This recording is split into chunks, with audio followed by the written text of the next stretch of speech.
I hadn't even touched my wine when my brother stood up to toast his new condo. The problem was, I paid over $300,000 for that place, and the deed was in my name. My mother smiled like this was normal, but right as he started his speech, my phone buzzed. It was the title company, and the woman on the line asked a question that made the entire table go silent. My name is Faith Stewart, and up until 20 minutes ago, I thought I was simply attending a celebratory dinner. I am 33 years old, and for the first time in my life, I felt like I had finally planted my feet on solid ground. I had just closed on a beautiful condo in the south end of Charlotte, a place with exposed brick, tall windows, and a view of the city skyline that reminded me I had made it. I had spent the last decade climbing the corporate ladder in risk management, saving every spare dollar, driving a car that was 10 years old, and eating packed lunches while my peers went out, all so I could sign my name on that deed. The dinner table at my mother's house was set with her good china, the plates with the gold rims that only came out for Christmas or significant life events. My father, Roy, was carving the roast chicken with the intense concentration of a surgeon, mostly to avoid making eye contact with anyone. My mother, Linda, was beaming, her face flushed with a mixture of wine and performative maternal pride. Across from me sat my older brother, Graham, and his new girlfriend, Kylie, a girl who looked sweet but seemed perpetually confused by the dynamics of our family. I had barely lifted my fork to take a bite of the green beans when Graham cleared his throat. It was a sound I knew well. It was the sound of a curtain rising. It was the sound of a show about to begin. Graham stood up, holding his wineglass by the stem, swirling the cheap Merlot my mother had poured as if it were a vintage Bordeaux. He smiled at the table, that dazzling, charming smile that had gotten him out of speeding tickets and into loans he never intended to pay back. "I would like to propose a toast," Graham said, his voice smooth, projecting to the back of the room. "To new beginnings, and to the new condo. It is a huge step for the family," I smiled, raising my glass. "Thanks, Graham. I really appreciate that." Graham's smile didn't waver, but his eyes shifted. He wasn't looking at me. He was looking at Kylie, then at Mom. "Oh, Faith, you don't need to thank me. I'm just glad we could make this work. I know it is a lot of paperwork for you to handle, but once my credit score is back up to 700, we will get your name off the title and put mine on. Just like we planned." The glass stopped halfway to my mouth. The room seemed to tilt on its axis. The air conditioner hummed in the background, a low drone that suddenly felt deafening. I looked at my brother. He wasn't joking. He looked entirely serious. Benevolent even, as if he were the one doing me the favor. "Excuse me," I said, my voice quiet. "The condo," Graham said, taking a sip of his wine. "I was telling Kylie how great you have been about this whole thing. Not every sister would leverage her credit history to help her brother get a property. I mean, obviously, I will be making the mortgage payments. But your name being on the loan for now, it is a lifesaver." I set my glass down. I set it down hard enough that wine sloshed over the rim and stained the white tablecloth red.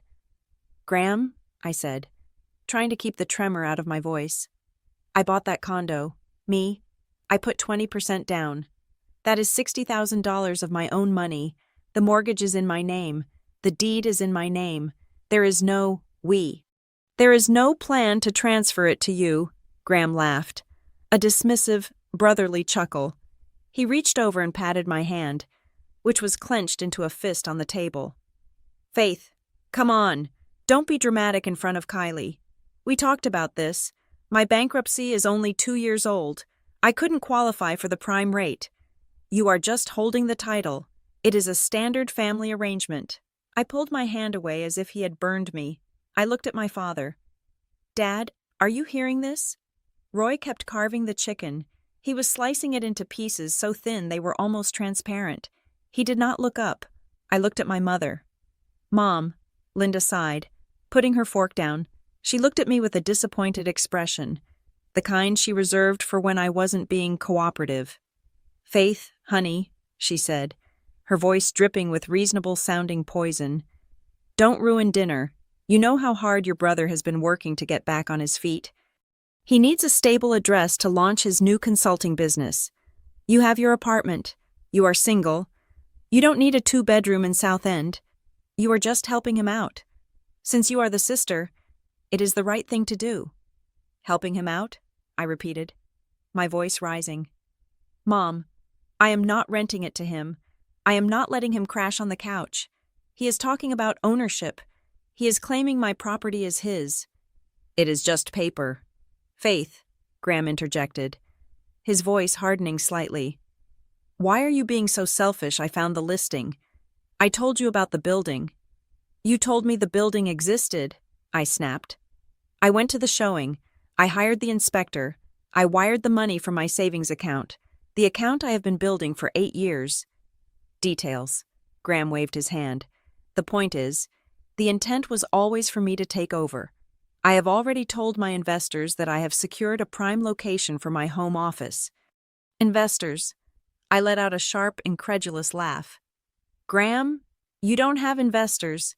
You have gambling debts and a car payment you are 3 months behind on. Hey. Graham slammed his hand on the table. The silverware rattled. That is enough. You don't know what I have, and you don't get to embarrass me in my house. This is Mom's house, I corrected him, and the condo is my house, mine. If you think for 1 second that I'm going to sign over a $300,000 asset to you because you feel entitled to it, you are out of your mind. Graham stared at me. The charm was gone. His eyes were cold, calculating. He reached into the inner pocket of his blazer. For a second, I thought he was going to pull out a weapon, but he pulled out his smartphone instead. He tapped the screen a few times and then shoved the phone across the table toward me. You really want to play this game? Faith, you want to play the legal eagle? He sneered. Look at that. I looked down at the screen. It was a photo of a document. It was a quitclaim deed. I recognized the format immediately. In my line of work, I reviewed compliance documents all day. I knew what a transfer of deed looked like. I saw the legal description of the property, my condo. I saw the grantor name Faith Stewart. I saw the grantee name Graham Stewart. And at the bottom, I saw a signature. It was my name. It was looped and slanted, bearing a frightening resemblance to the way I signed my checks. What is this? I whispered. The blood was draining from my face, leaving me cold. That, Graham said, leaning back in his chair and crossing his arms, is the document we are going to file, or rather, the copy of the one that is already in the process. Mom said it was okay. She said we needed to streamline things. I looked at my mother. She was busy buttering a roll, refusing to meet my gaze. It is just to keep things fair. Faith, she mumbled. Graham needs assets to show stability. You can always buy another one later. You forged my signature. I looked back at Graham. That is a felony, Graham. That is not a family dispute. That is a crime. It is not forgery if the family agrees, Graham shouted. And I didn't forge it. You signed it. Maybe you forgot. You were tired. You signed a bunch of papers when you came over last week to help Mom with her computer. I signed a birthday card for Aunt Sarah, I shouted back. I did not sign a deed. Kylie looked terrified. She was shrinking into her chair, looking from Graham to me. Graham, you told me you bought the place, she whispered. I did buy it, babe. Faith is just being hysterical because she wants a cut of the equity, Graham said, not breaking eye contact with me. The atmosphere in the room had shifted entirely. The warmth of the roast chicken dinner had evaporated, replaced by the sterile, freezing tension of a courtroom. I wasn't a sister anymore.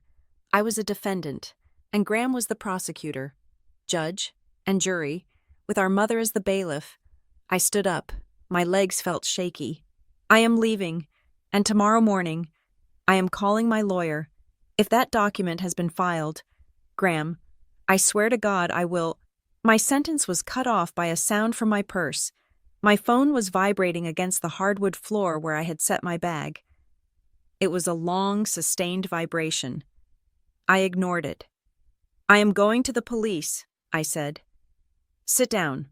Faith, my father said softly. It was the first time he had spoken. Let's not get the police involved. We can work this out. There is no working this out. Dad, he is stealing my house. My phone buzzed again, and again. It was persistent. I reached down and grabbed it, intending to silence it so I could finish screaming at my family, but when I looked at the screen, I froze. The caller ID didn't show a name from my contacts. It said, Harbor Point Title Fraud Review. My heart stopped. Harbor Point was the company I had used for my closing 3 weeks ago. I looked at Graham. He was smirking, taking a sip of wine, confident that his gaslighting was working, confident that Dad would make me back down, confident that I would fold like I always did to keep the peace. I hit the answer button. Faith, don't answer that, Mom said sharply. We are talking. I hit the speakerphone button and set the phone in the center of the table, right next to the gravy boat. This is Faith, I said, my voice trembling with adrenaline. The room went silent. Graham paused with his glass halfway to his mouth. A woman's voice filled the dining room. It was professional, crisp, and laced with an urgency that cut through the humidity of the room. Ms. Stewart. This is Sarah Jenkins from the Fraud Division at Harbor Point Title. I am so sorry to interrupt your evening, but we have a critical situation regarding your property at the South End address. I stared at Graham. His smirk faltered. I am listening, I said.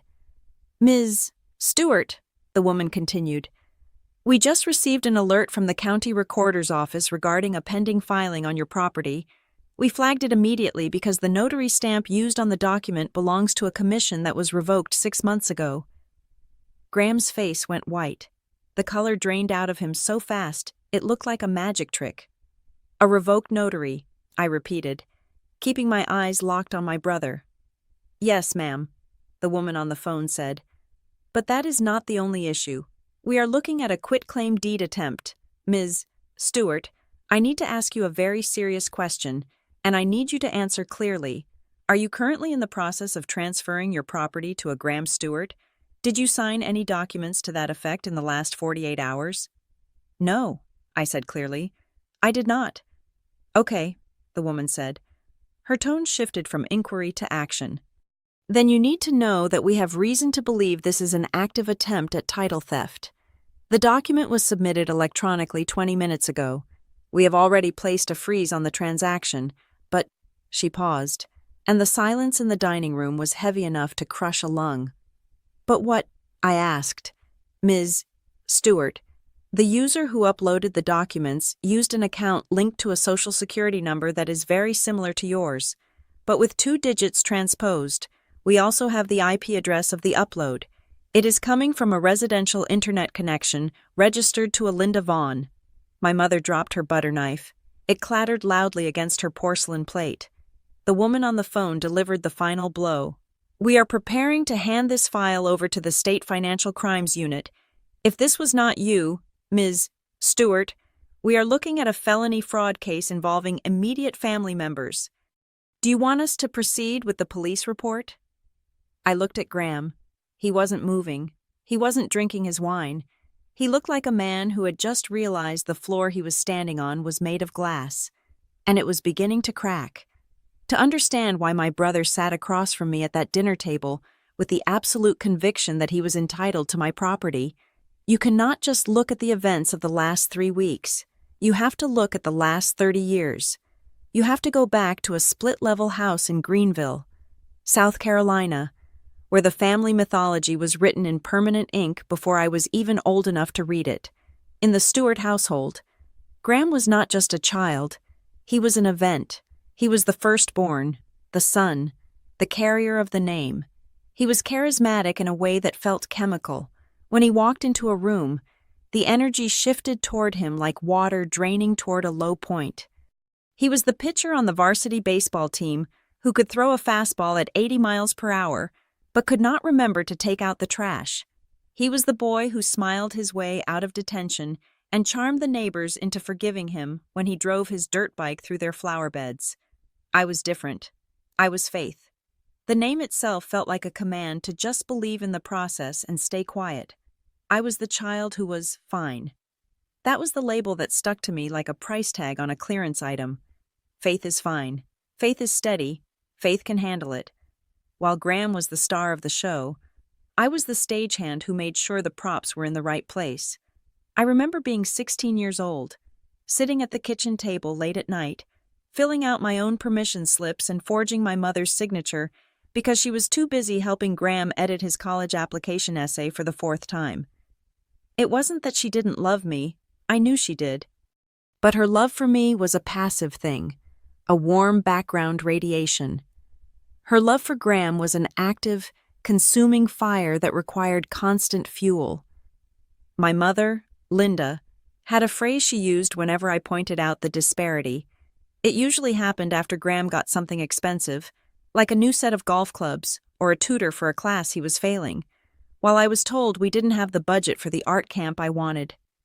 "Faith, honey," she would say, placing a hand on my shoulder. "Graham needs a little extra help to shine. The world is hard on sensitive boys like him, but you are strong. You are like a little tank. You always figure it out." She said it like it was a compliment. She framed my neglect as a superpower. For years, I believed her. I thought my ability to endure disappointment without making a sound was a virtue, not a trauma response. I learned early on that if I had a problem, I had to solve it, because bringing it to my parents only resulted in a distracted nod or a suggestion that I was being too demanding. My father, Roy, was no better. Though his negligence was quieter, he was a man who hated conflict the way a cat hates water. He loved us, I think, but he loved his peace of mind more. When the dynamic between Mom and Graham got too intense when Graham was demanding money, or Mom was hysterically defending him, Dad would simply vanish. He would retreat to his workshop in the garage or stay late at the office. He abdicated the role of captain, leaving Mom to steer the ship wherever Graham wanted to go. He taught me that men were not safety. They were just another variable you had to work around. When it came time for college, the difference in our trajectories became a canyon. Graham was sent to a private university 2 states away with a full meal plan and a debit card linked to my parents' checking account. He switched majors 3 times, joined a fraternity that cost $2,000 a semester, and eventually dropped out because he felt the professors didn't get his vision. I went to the state university. I filled out my own FAFSA financial aid forms. I applied for 3 scholarships and got 2 of them. I worked 20 hours a week as a waitress at a 24-hour diner, serving eggs and grits to truckers at 3 in the morning to pay for my textbooks. I remember the smell of grease in my hair and the ache in my lower back, and I remember feeling a strange, cold pride. I didn't owe anyone anything. Every grade I got, every dollar I saved, it was mine. There was a moment during my junior year that solidified my resolve. I had called home, desperate because my car, a rusted sedan I had bought for $1,500, had blown a transmission. I needed $600 to fix it so I could get to work. Mom sighed into the phone. "Oh, Faith, timing is just terrible. We just had to bail Graham out. He got a DUI in Charleston, and the lawyer fees are astronomical. We are tapped out. Can you pick up extra shifts?" I stared at the phone. My brother had committed a crime and received a check. I had a mechanical failure and received a lecture on budgeting. "Okay, Mom," I said. "I will figure it out." "I knew you would," she said, relieved. "You are so resilient." That was the day I stopped asking. I walked 3 miles to work for a month until I fixed the car. I graduated with honors, landed an entry-level job in a bank, and started climbing. I moved into the world of risk management and compliance. It was a perfect fit for me.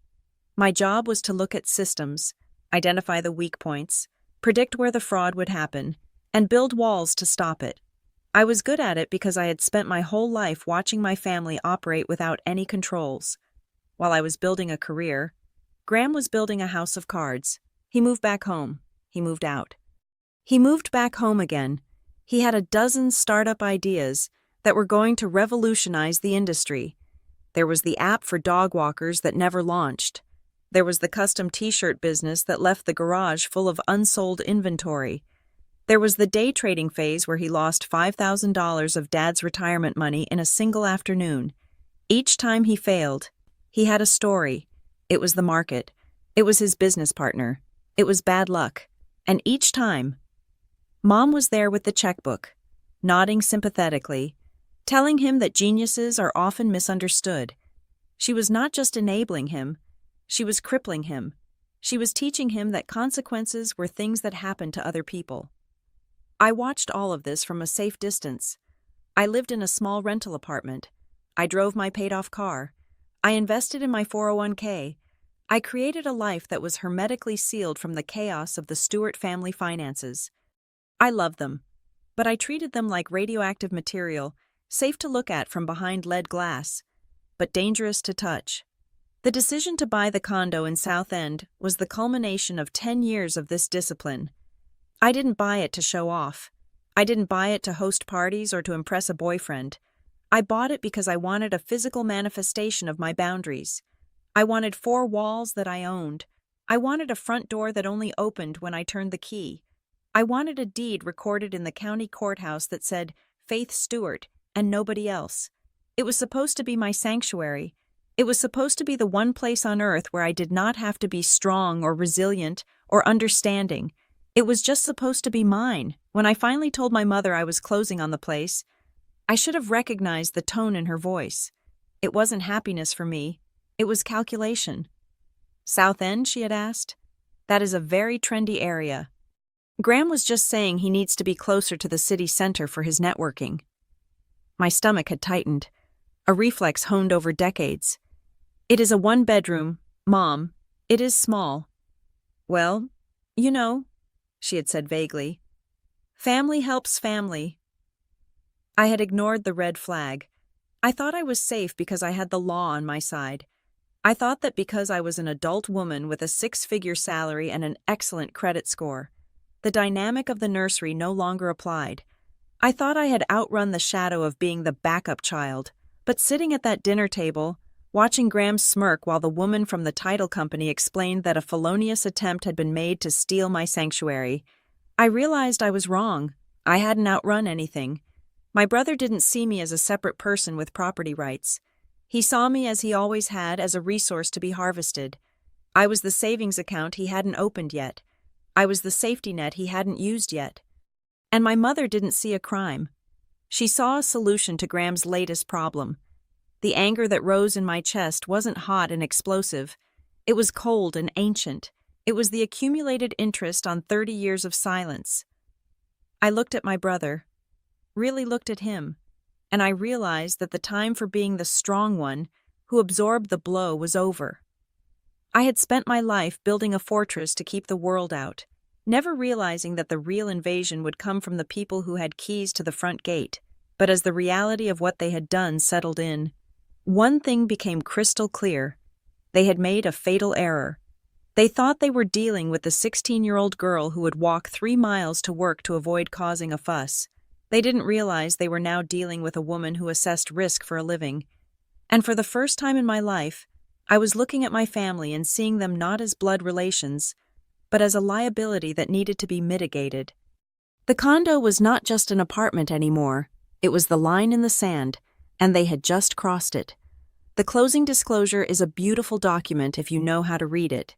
To most people, it is just a wall of numbers and legal jargon, a final hurdle before they get the keys to their new life. To me, it was a map. It showed exactly where every penny went, from the origination charges to the government recording fees. I sat in that conference room at Harbor Point Title 3 weeks ago, my pen hovering over the signature line, and I felt a profound sense of calm. I had done this the right way. I had saved for 7 years, putting away 20% of every paycheck into a high-yield savings account that I nicknamed the Fortress. My credit score was 815. I did not need a cosigner. I did not need a gift letter from my parents. When the loan officer had asked about the source of my down payment, I simply sent over my bank statements. There were no unexplained deposits, no sudden influxes of cash, just a steady, boring accumulation of capital. When the closing agent, a woman named Sarah, asked if I wanted to purchase an owner's title insurance policy, I didn't hesitate. Yes, I said. The enhanced policy, please. Sarah had looked up, surprised. Most people try to skip that to save a few $100s. They think the lender's policy covers them. I work in risk management, I told her. I know that the lender's policy protects the bank's investment, not my equity. If someone comes out of the woodwork claiming they have an heirs interest or a lien from 10 years ago, I want to be covered. I remember saying that so casually. I was thinking about some hypothetical contractor who hadn't been paid by the previous owner, or perhaps a long-lost ex-spouse of the seller. I was thinking about strangers. The idea that the person I needed protection from might share my last name never even crossed my mind. I got the keys that afternoon. The condo was in the South End, right where the old industrial district was being converted into something livable. It was Unit 402. It wasn't a penthouse, and it wasn't a mansion. It was 900 square feet of white oak floors and exposed ductwork. I spent the first weekend just existing in the space. I didn't buy a lot of furniture. I brought my gray sectional sofa, a standing desk, and 3 large fiddle-leaf fig trees that I had managed to keep alive for 4 years. I set up my workspace in the corner by the floor-to-ceiling window. From there, I could see the Blue Line light rail train gliding past every 15 minutes. It wasn't a quiet view, but it was rhythmic. It was the sound of the city moving, of people going to work. It was the sound of independence. I made a cup of coffee that Sunday morning and stood by the window, looking out at the skyline. I felt a physical lightness in my chest, a decompression I hadn't realized I needed. This was mine. If I wanted to paint the walls black, I could. If I wanted to sit in silence for 12 hours, nobody would barge in asking for a loan. I made a specific choice not to post about it. There was no new homeowner post on Facebook, no photo of the keys on Instagram. I knew my family's algorithm too well. Happiness, in the Stewart family, was treated as a surplus resource that needed to be redistributed to those in deficit, usually Graham. So, I kept it quiet. I told my friends, my coworkers, and the post office. But I made the mistake of telling my mother. I had to. It would have been impossible to hide a move forever. I called her 3 days after closing, keeping my voice casual. "Yeah, I moved into a smaller place closer to work," I said. "Just wanted to shorten the commute. It is nothing special. Just a condo." "Oh, Faith, that is wonderful," she had exclaimed. "You are so independent. I will tell your father." I should have known telling father meant telling the whole house. The interrogation began less than 24 hours later. It didn't start with a congratulations text from Graham. It started with a series of questions that felt less like brotherly interest and more like a data mining operation. "Where is it exactly?" he texted. "Which building, the one near the brewery or the one by the station?" I gave him the street name, keeping it vague. "Did you go with a fixed rate?" came the next text. "Rates are high right now. What did you lock in at 6% 7? I stared at the phone. Why did he care about my interest rate? Graham didn't know the difference between an APR and a yield curve. "I got a decent rate," I replied. "I bought points down." "Who did the title work?" he asked. "Did you use a lawyer or just a title company?" That was the question that made me pause. It was too specific. Most people ask about the square footage or if there is a pool. Graham was asking about the back-end logistics, Harbor Point. I texted back, feeling a prickle of irritation. "Why just curious?" He wrote, "I am learning about real estate, thinking about getting my license." I rolled my eyes and put the phone down.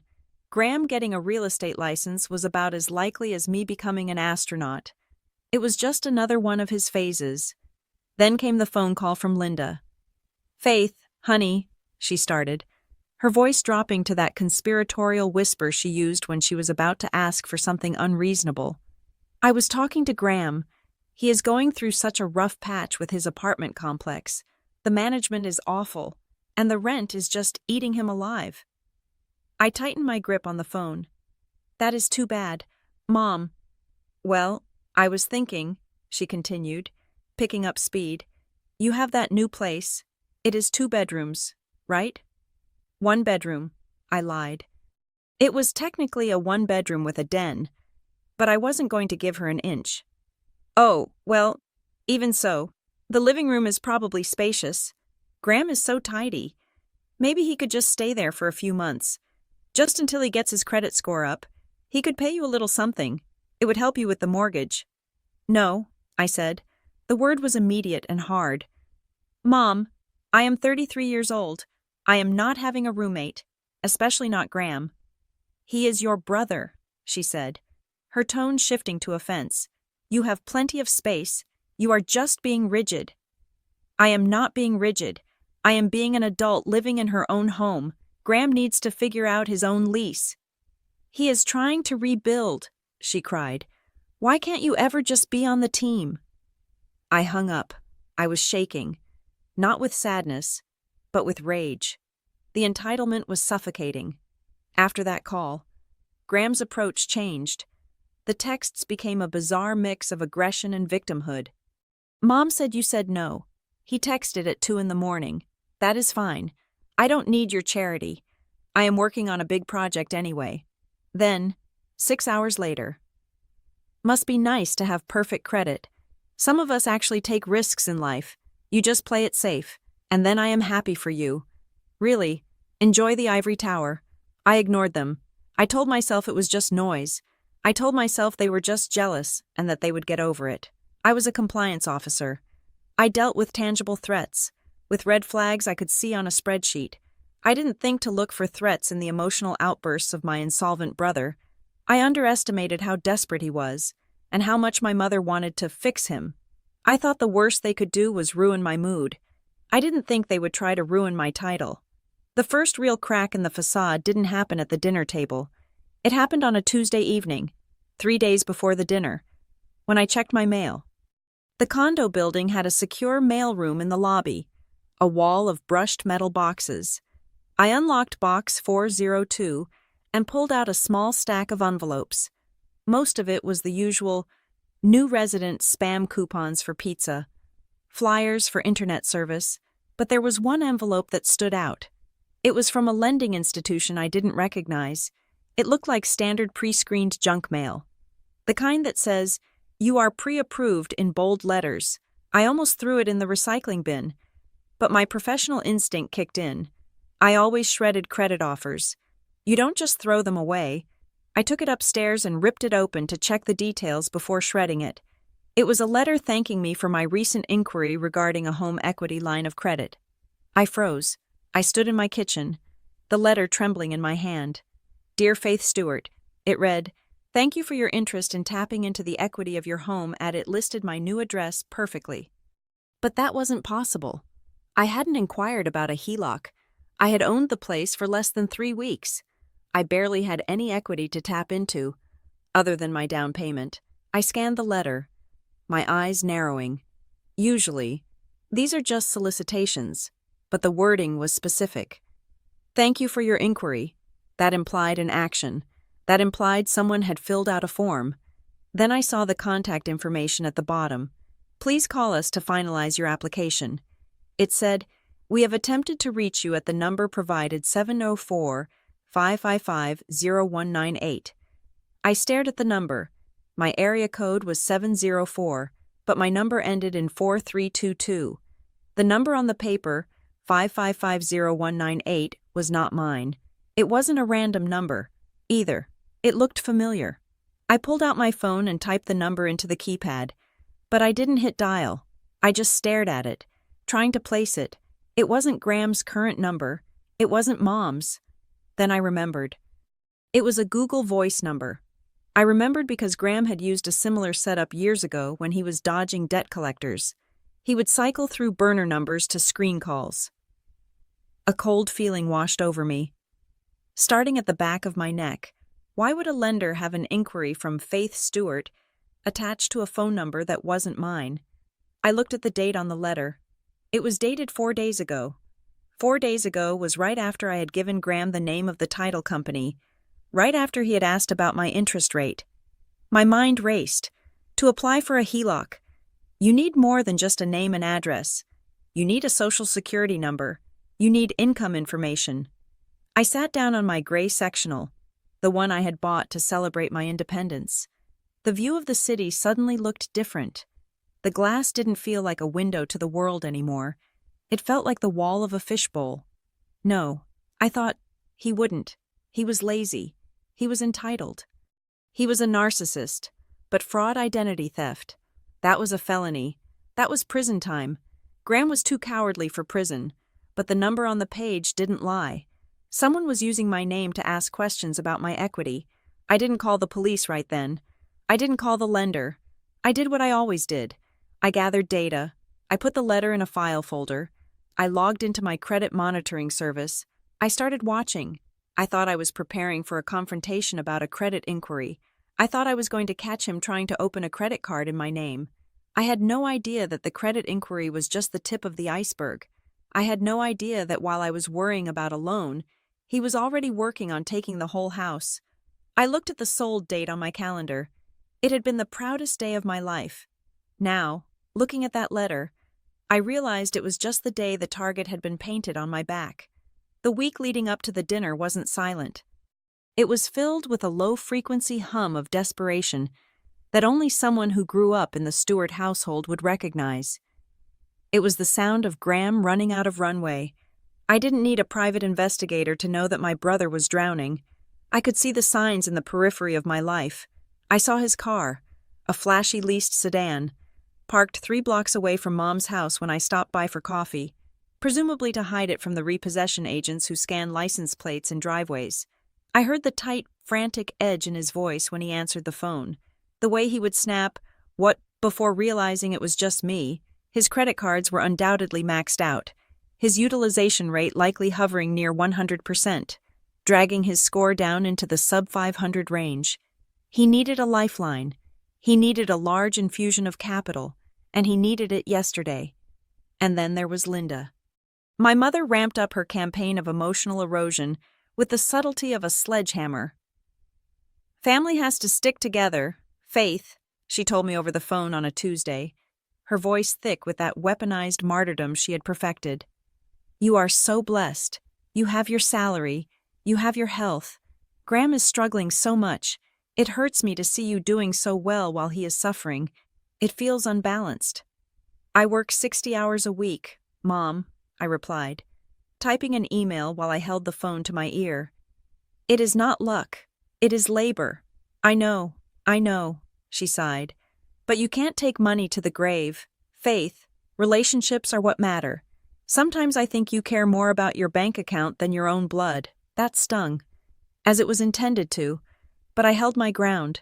I didn't offer money. I didn't offer a loan. I just let the silence stretch until she hung up. 2 days later, Graham texted me, "Hey, I am in the neighborhood. Can I swing by and see the place Mom says it is nice? I promise I won't stay long." I hesitated. My instinct screamed no. My instinct told me to lock the deadbolt and pretend I wasn't home. But he was my brother. We had shared a bunk bed when we were toddlers. We had ridden bikes together. The conditioning to be a good sister was a deep groove in my brain, hard to jump out of. "Fine," I texted back. "I have 20 minutes before a conference call." When he arrived, he didn't bring a housewarming gift. He didn't bring a bottle of wine or a plant. He brought a clipboard. It was subtle, tucked under his arm. But I saw it. He walked in, his eyes scanning the space not with appreciation, but with assessment. He didn't look at my view of the city. He looked at the floors. He tapped the quartz countertop with his knuckle. "Nice," he said, nodding. "Is this engineered hardwood or solid?" "Engineered," I said, standing by the door, my arms crossed. "Graham, what are you doing?" He ignored me. He walked into the bedroom.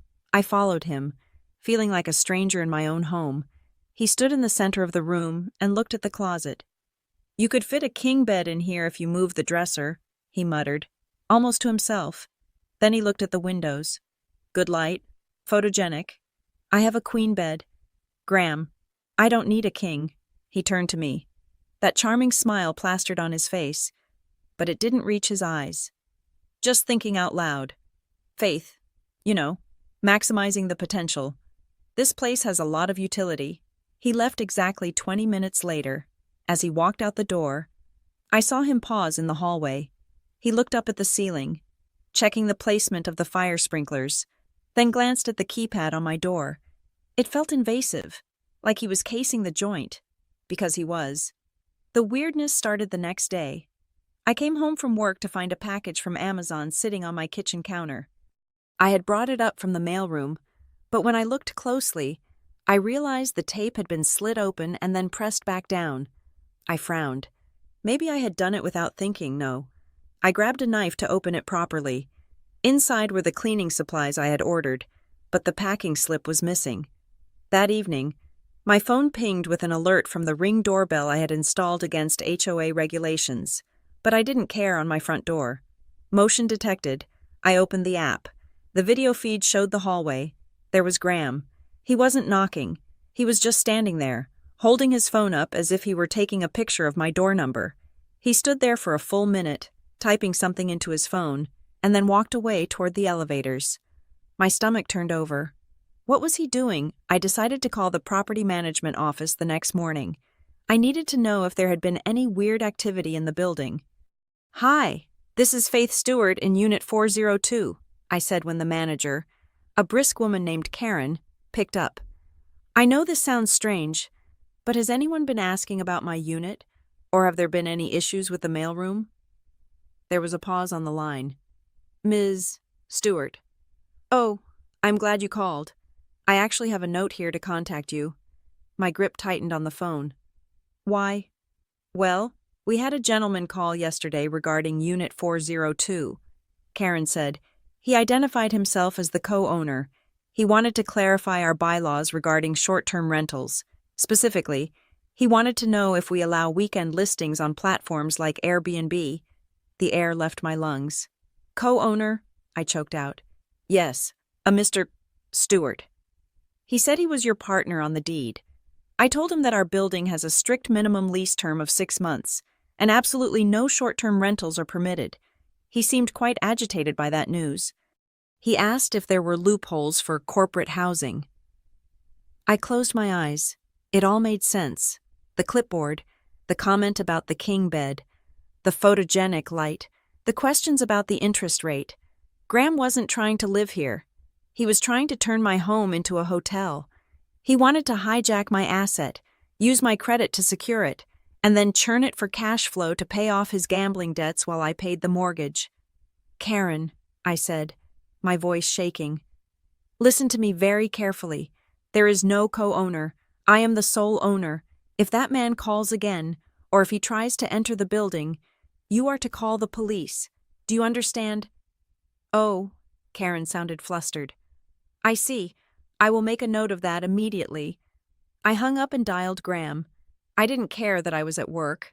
I didn't care that my boss was walking past my glass-walled office. He answered on the second ring. Hey, sis, what is up? You called my HOA, I said, my voice low and lethal. You told them you were the co-owner. You asked about Airbnb rules. Graham laughed. It was a dry, dismissive sound. Wow, you are paranoid. Who told you that I didn't say co-owner? I said I was your brother. I was just asking for you. I know you're busy, and I thought maybe you'd want to make some extra cash on the weekends when you go visit Mom. I was doing you a favor. I never said I wanted to rent it out. I live there, Graham. And don't lie to me. The manager said you identified yourself as a partner on the deed. She misheard me, Graham said smoothly. You know how people are. They hear what they want to hear. You really need to relax. Faith, you are so high-strung lately. It is just a question. Why are you acting like I committed a murder? Stay away from my building, I hissed. I saw you on the camera. I was dropping off a letter for you, he countered, but I forgot it in the car. Jesus, Faith, you are impossible to be nice to. He hung up on me. I sat there, staring at my phone, vibrating with frustration. He was gaslighting me. He was rewriting reality in real time, making me sound like the crazy one for reacting to his intrusion. I needed to talk to Mom. Surely she would see this. Surely she would understand that he was crossing a line. I called Linda that evening. I was pacing my living room, the city lights blurring through the window. Mom, you have to talk to him, I said, trying to keep the hysteria out of my voice. He is calling my building management. He is pretending to own my apartment. He is trying to set up an Airbnb business in the home I live in." "Oh, Faith," Linda sighed. "You are blowing this out of proportion. Graham just has an entrepreneurial spirit. He sees potential. He was just trying to help you maximize your investment." "It is not an investment property, it is my home." "Well, it could be both," Linda said. "He has such good ideas. If you just listen to him, you two could really build something together." "I don't want to build anything with him. He's a financial disaster." "Don't speak about your brother that way," Linda snapped. Then her voice softened, becoming hesitant. "Look, Faith, I know you are protective, but we are just trying to fix things. I signed a few papers to help him get organized, to help him restructure his debts so he can stop worrying and focus on business." I stopped pacing. The room went dead silent. "What papers?" I asked. "Oh, just some financial things," she mumbled. "He brought them over. He said he needed a witness for some consolidation loan or something, and maybe something about assets. I didn't read all the fine print. You know I don't understand that legal talk. I just trust him. He is my son." A cold shiver went down my spine. It started at the base of my neck and radiated out to my fingertips. "Mom," I whispered, "did you sign anything that had my name on it?" "I don't recall," she said defensively. "There were a lot of pages. He said it was standard family restructuring. Just to show the bank we have combined strength." Combined strength. I hung up the phone without saying goodbye. My hands were shaking so hard I could barely type. I rushed to my laptop and opened the browser. I navigated to the Mecklenburg County Register of Deeds website. I knew the URL by heart. I used it every week for work. I typed in my name, Stewart. Faith. I hit search. Usually, there would just be the deed from my purchase 3 weeks ago. But today, there was a new entry at the top of the list. It wasn't a recorded deed yet. It was in the pending while unverified queue. Document type, quitclaim deed. Grantor Faith Stewart, grantee Graham Stewart, date filed. 2 days ago, I stared at the screen. The pixels seemed to burn into my retinas. My mother hadn't just signed a loan modification. She had likely notarized, or witnessed, or facilitated a document that stripped me of my ownership. She had signed away my home because Graham told her it was standard restructuring. I wasn't just dealing with a greedy brother anymore. I was dealing with a conspiracy. And the terrifying part was, they didn't even think they were stealing. They thought they were just rearranging the family furniture. But I wasn't furniture, and this wasn't their house. I took a screenshot. Then I printed it. Then I looked at the calendar. Dinner at Mom's house was in 2 days. "Okay," I said to the empty room. "You want to play legal games? Let's play." I clicked the download button on the county registrar's website, and for a few seconds, the spinning wheel on my laptop screen felt like the only thing moving in the entire world. My breath was shallow, caught somewhere between my throat and my lungs. When the PDF finally popped open, filling the screen with its stark, black and white legality, the reality of the situation hit me with the force of a physical blow. It was a general warranty deed, though the format looked slightly older, perhaps a template downloaded from a free legal website. The heading was bold and authoritative. Grantor Faith Stewart, grantee Graham Stewart. I scrolled down to the consideration line, the part of the document that states what was exchanged for the property, usually, in a legitimate sale. This would list the purchase price. Even in a family transfer, there is usually a statement of value for tax purposes. Here, it read, "For the sum of $10 and other good and valuable consideration." $10. My brother had valued my life's work, my savings, my credit history, and my sanctuary at the price of a fast food lunch, but it was the bottom of the page that made my vision blur.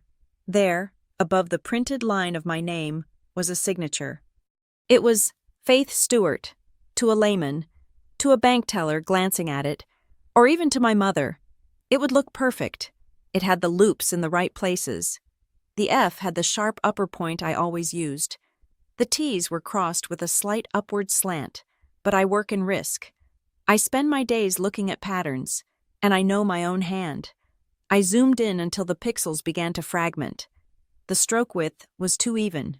When a person signs their name, there is a natural variation in pressure, heavy on the downstroke, lighter on the upstroke. This signature was uniform, flat. It lacked the microscopic tremors of a human hand moving across paper in real time. It looked like it had been traced, or perhaps lifted from another document via Photoshop and pasted onto this digital file before being printed and scanned again to hide the artifacts. And then, the final nail in the coffin, the notary stamp. To the left of the signature was the official seal of a notary public, State of North Carolina. County of Mecklenburg. Commission expires. November 2, 2025. The notary's name was listed as a Brenda H. Miller. I did not know a Brenda H. Miller. I had never stood in front of a Brenda H. Miller. I had never raised my right hand and sworn to the truth of this document in her presence. The realization washed over me, cold and absolute. This was not a misunderstanding. This was not Graham being aggressive or Mom being helpful. This was a felony.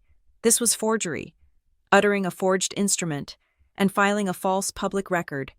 I closed my eyes for a brief second, allowing myself to feel the grief. The brother I had protected on the playground, the boy I had tutored in math, the man I had defended to my friends, he was gone. In his place was a criminal who viewed me as nothing more than an obstacle to his cash flow. I opened my eyes and picked up my phone. It was 8:15 in the morning. I didn't call Graham. I didn't call Mom. I called Harbor Point Title. When the receptionist answered, my voice was unrecognizable to my own ears. It was the voice I used in boardrooms when I had to deliver bad news to executives. It was devoid of emotion, stripped of all familial softness. This is Faith Stewart. I closed on a property with your agency 3 weeks ago. File number 89902. I need to speak to your legal department or your fraud claims specialist immediately. This is an emergency regarding an unauthorized deed recording. The receptionist must have heard the ice in my tone because she didn't ask for details. She transferred me instantly. A moment later, a woman picked up. This is Sarah Jenkins, Fraud Division. Ms. Jenkins, I said, staring at the forged signature on my screen. My name is Faith Stewart. I am looking at a document on the county registry that purports to transfer my property to a Graham Stewart. I did not sign this document. I did not authorize this transfer. I am initiating a formal fraud claim against my title insurance policy. There was the sound of typing on the other end, fast and rhythmic. Ms. Stewart, I am pulling up your file now. You are saying this is a total forgery. The signature is a simulation, I said, using the technical term. And the notary acknowledgement is false. I have never met the notary listed. I need you to flag this title immediately before any further encumbrances are recorded against it. Okay, Sarah said, her voice sharpening with professional focus. I see the recording. It hit the system 2 days ago. Ms. Stewart, I need to ask you a standard compliance question. Did you, at any point, sign a blank document, a power of attorney, or any paper that could have been altered? No, I said firmly. I have not signed anything related to this property since the closing table. And the grantee, Graham Stewart, what is his relationship to you? He is my brother, I said. The word tasted like ash. I see, Sarah said. The typing stopped. Unfortunately, familial fraud is common, but that makes it no less illegal. We are going to open a file. I will need you to sign an affidavit of forgery. We will also need to investigate the notary. If she notarized this without you present, she is liable. If her stamp was stolen or forged, that is another layer. Do whatever you have to do, I said. I want this stopped. We will place a deficiency flag on the title internally, Sarah explained. This alerts any other lender who uses a standard title search that there is a dispute. However, if he goes to a hard money lender who doesn't check thoroughly, he might still be able to borrow against it. We need to move fast. We hung up with a promise that she would email me the affidavit within the hour. I sat back, my heart rate finally slowing, replaced by a cold, calculating anger. I had pulled the legal lever. Now I needed to test the waters. I needed to see how far they were willing to lie. I opened my text thread with Graham. I see a deed was filed. I typed, "It says I gave you the condo. What is this?" I watched the 3 little dots appear almost instantly. He was on his phone. He was probably waiting for this. "Relax." His reply came through a minute later. "Don't make a big deal out of it. Mom agreed it was the best way to handle the asset protection. We can talk about it at dinner." Asset protection. He was using buzzwords he didn't understand to justify theft. I didn't sign it. Graham. I wrote back, "That is not my signature. It is a proxy signature." He replied, "Mom signed for you. She has implied power of attorney as the matriarch." Seriously. Faith, stop acting like a lawyer and act like a sister. It is done. I stared at the screen. Implied power of attorney as the matriarch. That wasn't a legal concept. That was a delusion. That was a phrase invented by a man who had never been told no in his entire life. Before I could type a response, my phone rang. It was Linda. I let it ring 3 times before answering. I needed to make sure my voice was steady. "Hello, Mother," I said. "Faith, why are you harassing your brother?" Her voice was high, pitched with anxiety. "He just texted me. He is so stressed out, and you are attacking him over paperwork. He forged my name." "Mom," I said, cutting through her noise. "He filed a legal document with the government saying I gave him my house, and he faked a notary stamp." "Oh, stop using those words," she snapped. "Forgery. Fake. You sound like a policeman. It is not forgery if it is family. I told him it was okay. I told him you would understand once you calmed down. It is just a temporary measure." "Temporary measure for what?" I asked. "Why does he need the deed, Mom?" "He needs to show assets," she stammered. "For his business, to get a line of credit for his new venture. He can't get the loan without collateral. We are just borrowing the equity for a few months. He will pay it back. He promised." "So he is taking a loan out on my house?" I asked, my voice rising. "He is putting a lien on my property." "He is going to service the debt," Linda cried. "He has a plan. Faith, why can't you trust him? I helped him with the paperwork because I knew you would be difficult. I knew you would let your selfish need for control get in the way of his success." "You helped him?" I asked quietly. "You mean you signed my name?" "I might have traced it," she admitted, her voice dropping to a whisper. "But I did it out of love. I did it to keep the peace, and the notary well. Graham knows a lady. It was just a favor." I felt a wave of nausea. My mother, the woman who taught me to say please and thank you, had traced my signature onto a deed to help her son rob me. She had become his accomplice, and in her twisted mind, she was the hero. She was the peacemaker. I was the villain for noticing. "Mom," I said, and my voice broke. Just for a second. "Do you realize that if he defaults on that loan, the bank takes my home? Do you realize I would be homeless?" "He won't default," she insisted. "He is your brother. He has defaulted on every loan he has ever had."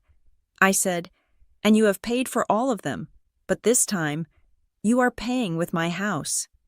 "We will discuss this at dinner," she said, her tone turning imperious. "And I expect you to be supportive. Don't embarrass us in front of Kylie. This is a family matter." She hung up. I sat in the silence of my condo. The family matter, echoing in my ears. They had completely isolated me. In their narrative, I was the hysterical, selfish sister standing in the way of Graham's brilliance. They had reinforced each other's delusions until they became impenetrable armor.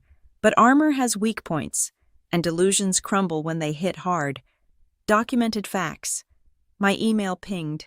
It was Sarah from Harbor Point Title. Ms. Stewart. The email read, "We have conducted a preliminary search based on your call. I have urgent news." I clicked the email open. The quitclaim deed was recorded 2 days ago. But this morning, at 9 a.m., a request for a payoff statement and a title binder was received from a lender called Rapid Cash Capital. This indicates that a hard money loan is in the final stages of underwriting. They are attempting to pull $150,000 of equity out of the property. Based on the speed of this lender, They could be looking to fund within 48 hours. I looked at the clock. It was not even noon. Graham wasn't just showing assets. He was cashing out. He was going to take $150,000, disappear into his business venture, and leave me with a lien that would force me into foreclosure. Sarah's email continued, "We are issuing a notice of fraud to Rapid Cash Capital immediately to stop the funding. However, we need you to formally execute the affidavit. I will call you in 24 hours to confirm the status. But for now, consider the title frozen." I leaned back in my chair. The trap was set. Graham didn't know I had called. He didn't know the title company was involved. He thought I was just texting and complaining. He thought he had Mom's permission, and therefore, he had God's permission. He was walking into that dinner thinking he was the owner of my condo. He had no idea that by the time he raised his glass for a toast, the ground beneath him would already be gone. I saved the email. I printed the affidavit. I looked at the view of the city one more time. "Okay," I whispered. "You want the house. Come and take it." I walked into the glass-walled lobby of Northbridge Risk Solutions at 7:30 the next morning. To the security guard, I was just Faith, the quiet woman who always arrived early. But inside my head, the switch had been flipped. I was no longer the aggrieved sister or the betrayed daughter. I was a senior compliance analyst, and I had a case file to build. My office was cool and silent. The hum of the server room, the only background noise. I sat down at my dual monitor setup and logged in. My job at Northbridge involved detecting synthetic fraud rings and bust-out schemes for mid-sized banks. I spent 40 hours a week looking at documents that were designed to lie. I knew that every forgery, no matter how skilled, left a digital debris field. You just had to know where to look. I opened the PDF of the quitclaim deed again. This time, I didn't look at the names. I looked at the structure. I opened the file in a metadata inspector tool we used for preliminary document verification. The data stripped away the visual image and showed me the bones of the file. The creation date was listed as 3 days ago at 10:45 in the evening. That was interesting. My mother went to bed at 9 sharp. Graham was the night owl. I zoomed in on the text body. The font for the legal description of the property. The part that listed the lot number and coordinates was Times New Roman, size 12. But the font for the grantee section, where Graham's name appeared, was slightly different. It was Times New Roman, but the kerning, the space between the letters, was tighter. I ran a quick image search for free North Carolina quitclaim deed template. The first result was a site called Legal Forms Now. I downloaded their sample. It matched my brother's document perfectly, down to the odd spacing in the footer. He hadn't even paid for a lawyer. He had downloaded a free PDF, filled it out on a computer, and printed it. Then I looked at the signature block. In my line of work, we look for pixelation halos. When you scan a signature from one document and paste it onto another, the compression algorithms often leave a faint gray fuzz around the ink strokes because the resolution doesn't match the background perfectly. I cranked the contrast up on my monitor. There it was, a faint, rectangular ghost box surrounding the word faith.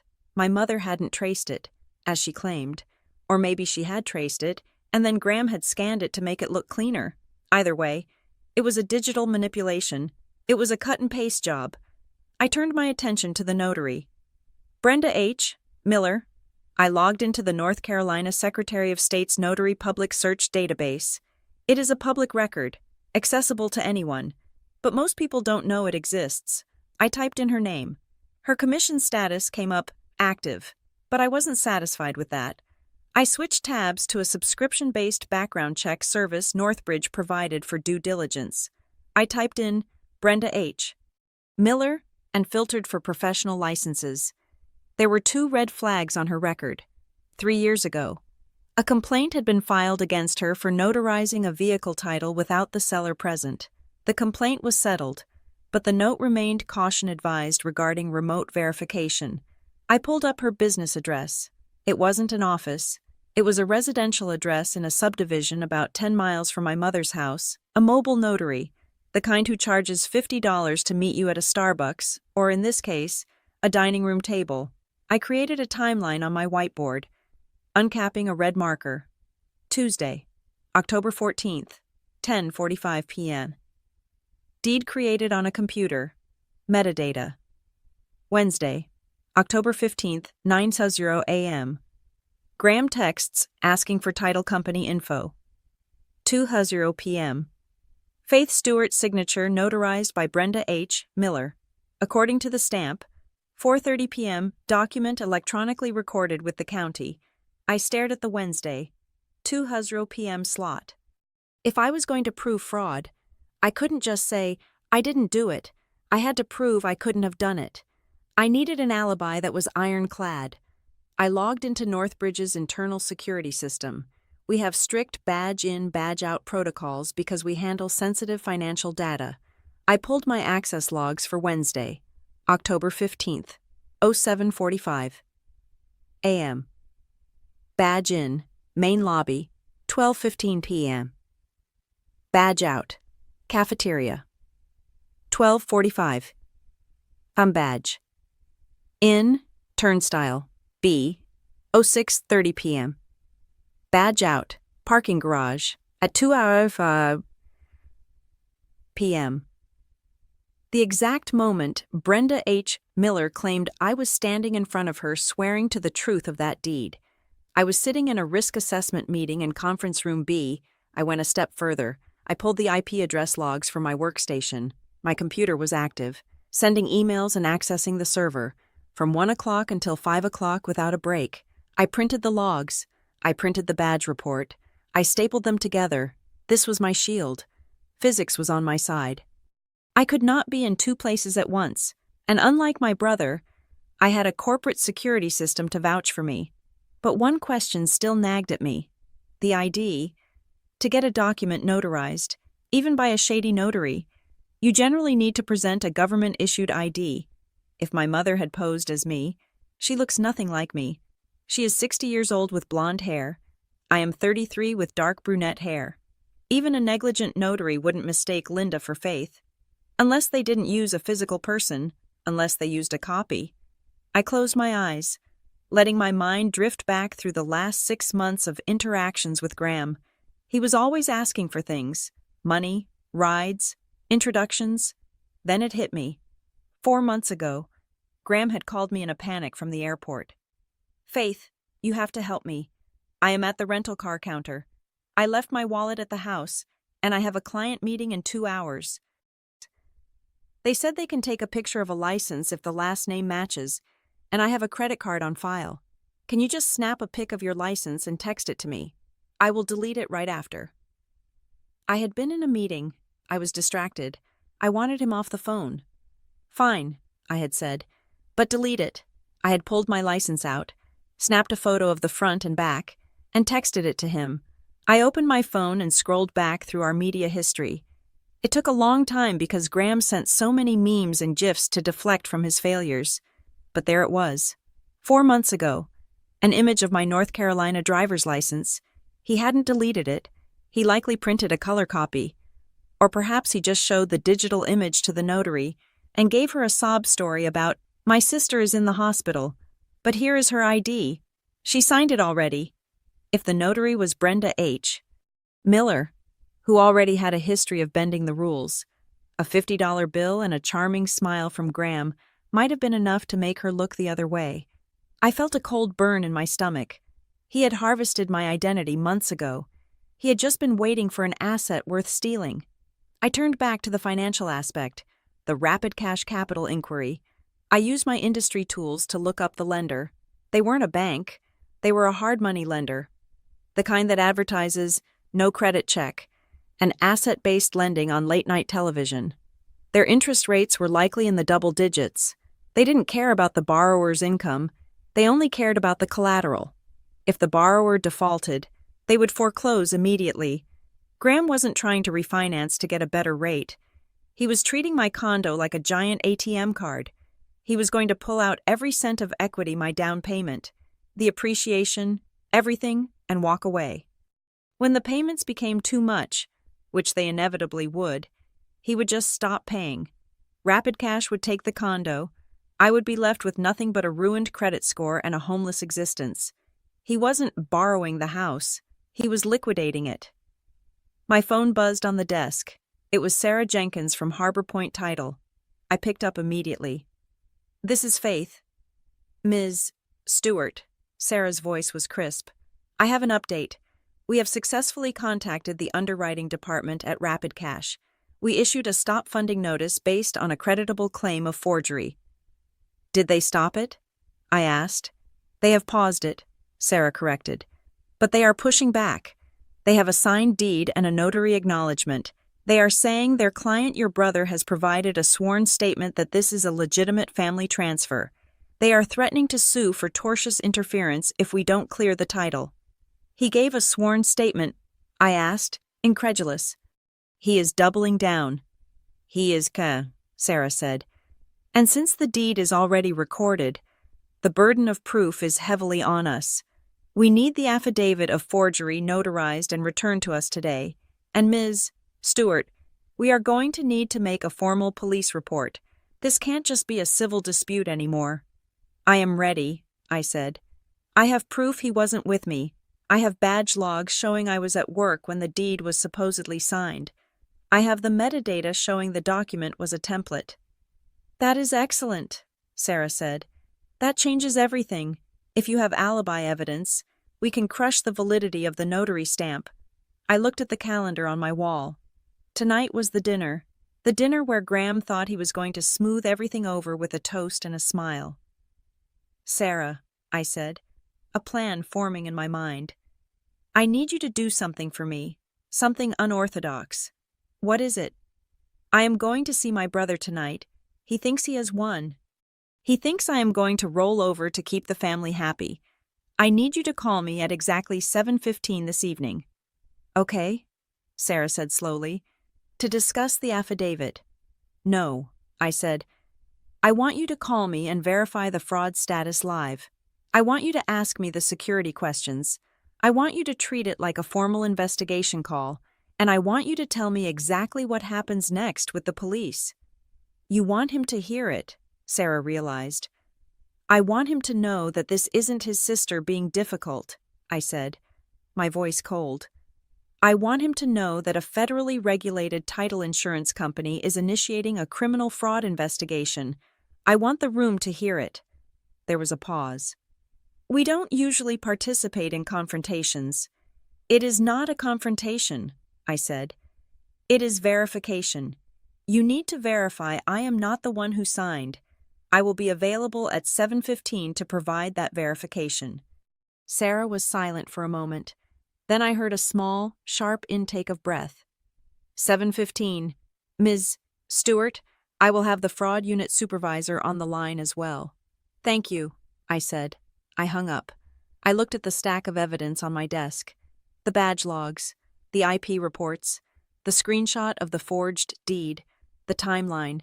I wasn't going to bring any of it to dinner. I didn't need to wave papers in his face. Graham would just call them fake. He would talk over me. He would gaslight Mom into thinking I printed them to frame him. No, I wasn't going to argue. I was going to let the system he tried to exploit be the one to crush him. He had used a fake notary and a stolen ID to enter a world of strict compliance and hard consequences. He thought he was playing a game of family politics. He didn't realize he had stepped onto a battlefield where I was the general. I packed my bag. I put on my coat. I checked my reflection in the monitor one last time. I didn't look tired. I looked ready. It was time to go to dinner. I arrived at my parents' house an hour before the scheduled dinner. I knew Graham would be late. Punctuality was a concept he felt didn't apply to him, much like credit limits or parking zones.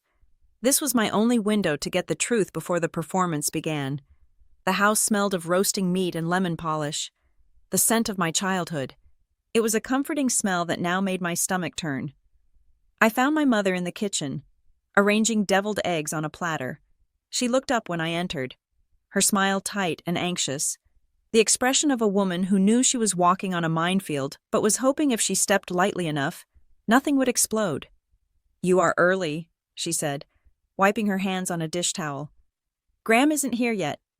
"I know," I said. I didn't hug her. I didn't put my purse down. I walked over to the kitchen island and placed a single folder on the granite countertop. I opened it. Inside was the printout of the quitclaim deed and the timeline I had constructed at my office. "Mom," I said, my voice quiet but steady, "I need you to look at this." She glanced at the paper and then immediately looked away, focusing intently on a speck of dust on the counter. "Faith, please, let's not start this before we even eat. Can't we just have a nice evening?" "We can't," I said, "because 2 days ago, a document was filed with the county that says I gave my home to Graham, and since I didn't sign it, and you told me on the phone that you helped him, I need to know exactly what happened." I tapped the paper where the signature Faith Stewart sat next to the notary seal. "What did you sign?" "Mom." Linda sighed. A long, ragged sound. She put the towel down and leaned against the counter, looking suddenly very old. "He was so frantic. Faith," she said, her voice trembling. "He came over on Tuesday night. He was sweating. He said the investors needed proof of assets by the morning or the whole deal would fall through. He said it was just a provisional transfer. That is the word he used. Provisional." "And the signature?" I asked. "How did my name get on there?" She hesitated. "We went to that little shipping and printing store down on Exurban's strip mall, the one with the mailboxes. He had a stack of papers. He said he needed me to witness them, and then he said the forms required your signature to be on file for the restructuring." I felt a cold hand squeeze my heart. "So you signed it?" "I traced it," she whispered. "He had a copy of your birthday card from last year. He put it under the paper and held it up to the window glass so I could see the lines. He said it was fine, because I had your implied consent as your mother. He said you would be angry at first, but you would thank us later when he made $1 million. "And the notary?" I asked. "Brenda Miller." "She was just a woman at the counter," Linda said, waving her hand dismissively. "She didn't want to do it because you weren't there, but Graham, you know how he is. He turned on the charm. He told her you were in the car with a migraine and that this was just a formality between siblings. He slipped her $100 bill. She stamped it." I closed my eyes. It was so banal. My financial ruin wasn't plotted in a dark room by masterminds.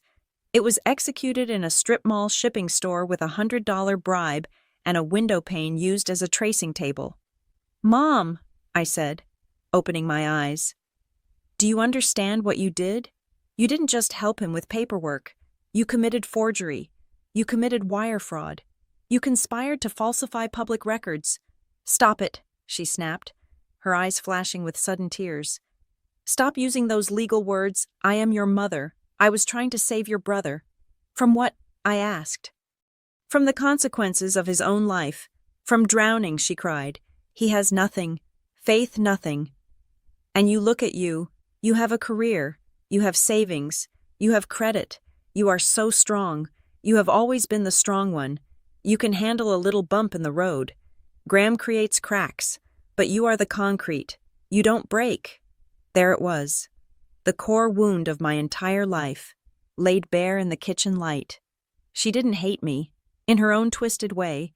She admired me, but her admiration was a cage, because I was capable, I was expendable, because I could survive.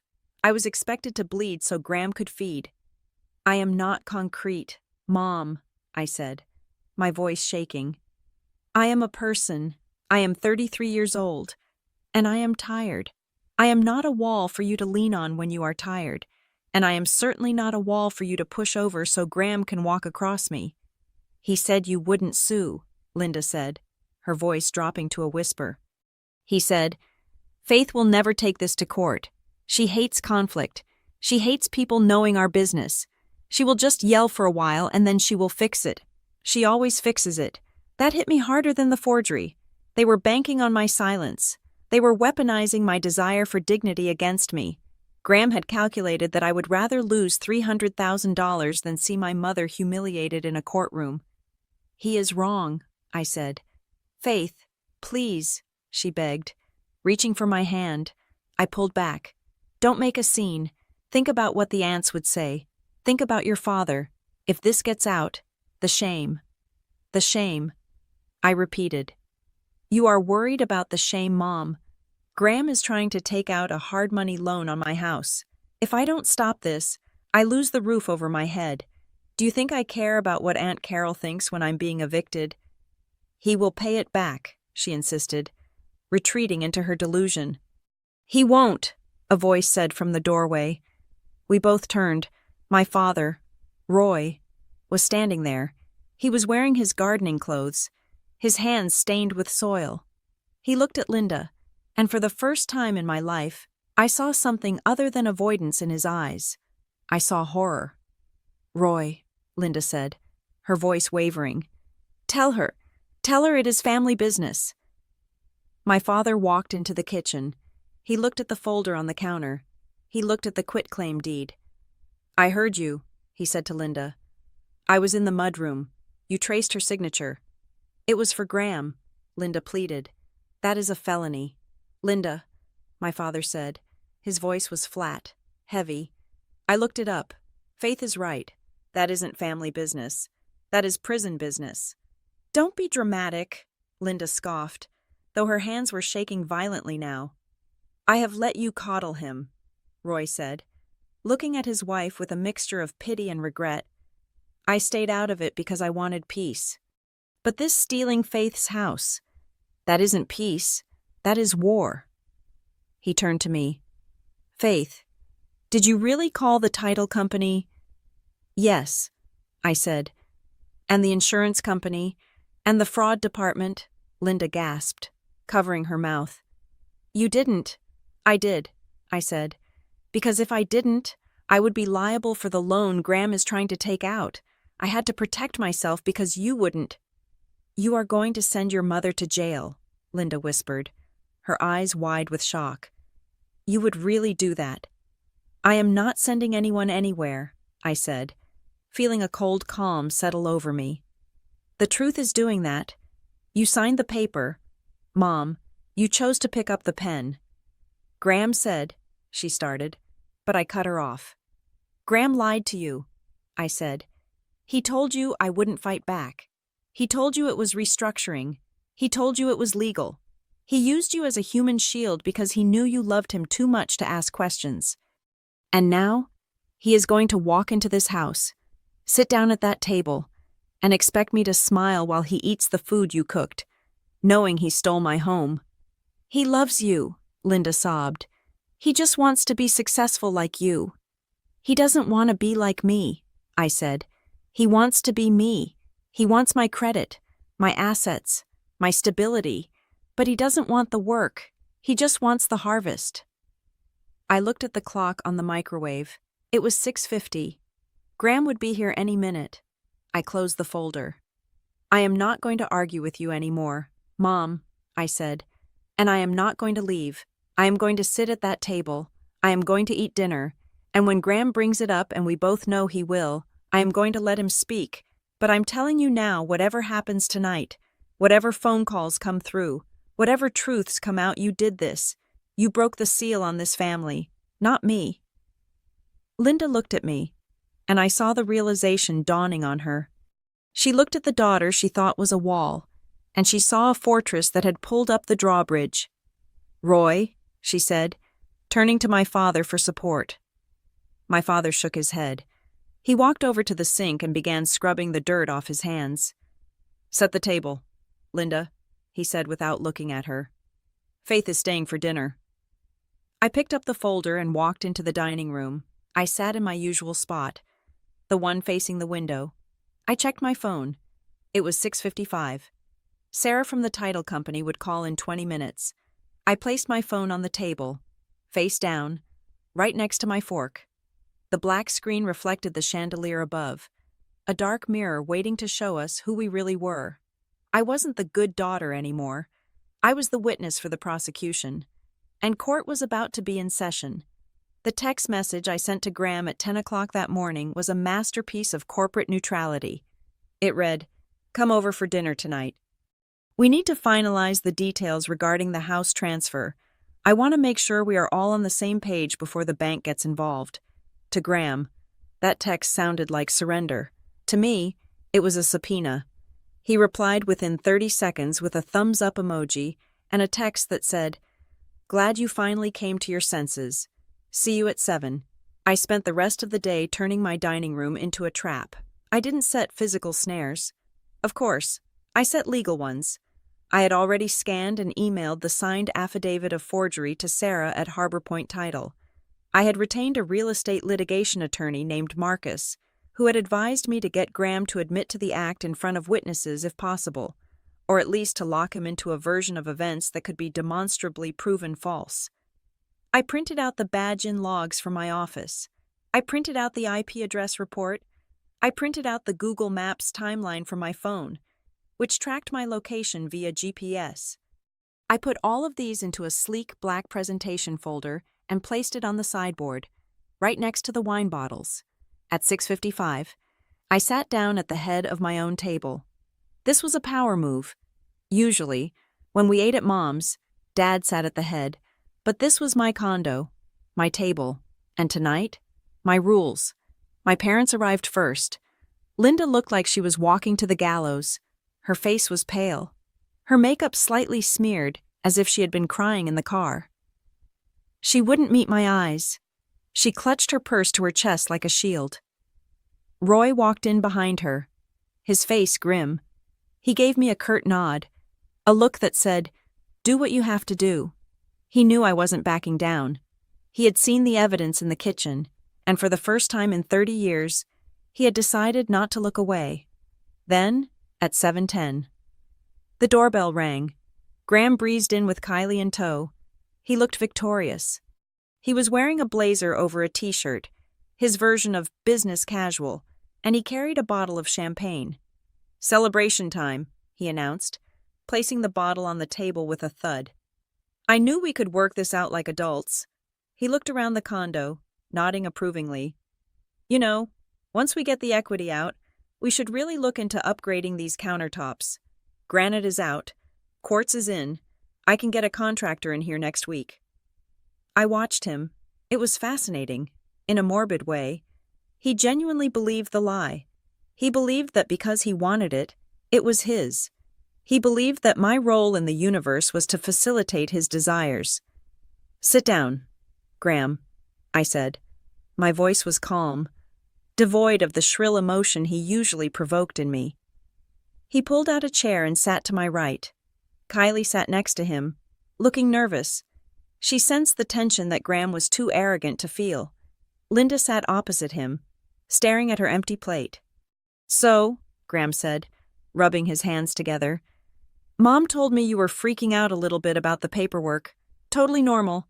Big numbers can be scary, but I have the plan all mapped out. Rapid Cash is ready to wire the funds as soon as the title clears the flag. We just need to remove whatever hold you put on it." "I want to hear the plan," I said, pouring myself a glass of water. "I want to understand exactly how this happened, just so I'm clear." Graham smiled, a benevolent, brotherly smile. "It is simple. Faith, I take the equity, I fund the consulting firm, I pay off the high-interest debt, and then I service the new loan. The condo stays in the family name. You still get to live here. Nothing changes for you, except you are helping your brother build an empire." "Nothing changes," I repeated, "except I don't own it anymore."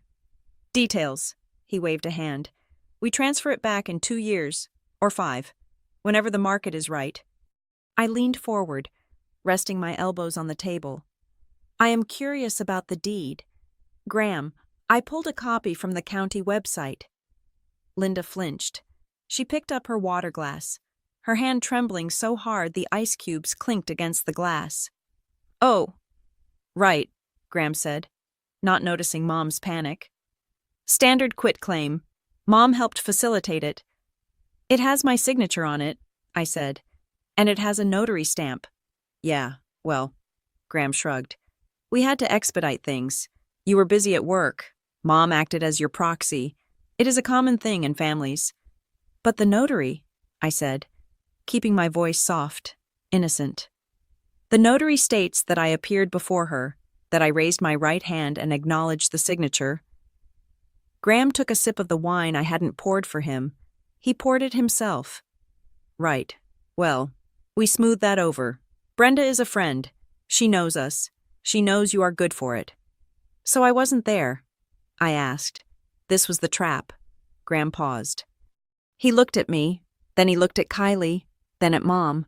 He must have sensed a trap, because he pivoted. He decided to rewrite history to make himself look more legitimate in front of his girlfriend. No, you were there, Graham said suddenly. Don't you remember?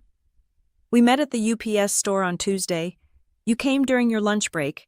You were in a rush. Remember you signed it? Brenda stamped it, and you ran back to the office. You were complaining about your boss. The room went dead silent. Linda made a small, choking sound. She looked at Graham with wide, terrified eyes. She knew he was lying. She knew she had been the one to trace the signature, but Graham, in his arrogance, thought that claiming I was there made the deed more solid. He thought if he gaslit me hard enough in front of witnesses, I would doubt my own memory, or at least be too embarrassed to argue. I was there, I asked. On Tuesday. Yes, Graham said, gaining confidence. Tuesday at noon. You were wearing that blue suit, the one you wore to Dad's retirement party? And I signed it. With your own hand. Graham lied, looking me dead in the eye. I watched you do it, Kylie. I told you about it. Right, I told you Faith met me to sign the papers. Kylie looked down. I think so. See? Graham spread his hands. Everyone knows. So why are we doing this interrogation? Faith. You signed it? You agreed? Now you are getting cold feet because the reality is setting in. But it is too late. It is filed. I looked at my father. Roy was staring at his son with an expression of absolute disgust. He had just watched his son invent a reality out of thin air. I looked at Linda. She was weeping silently, tears tracking through her foundation.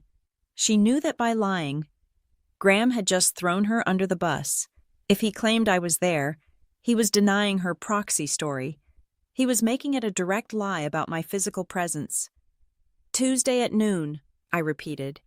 At the UPS store. Yes, Graham said, annoyed now. Stop asking.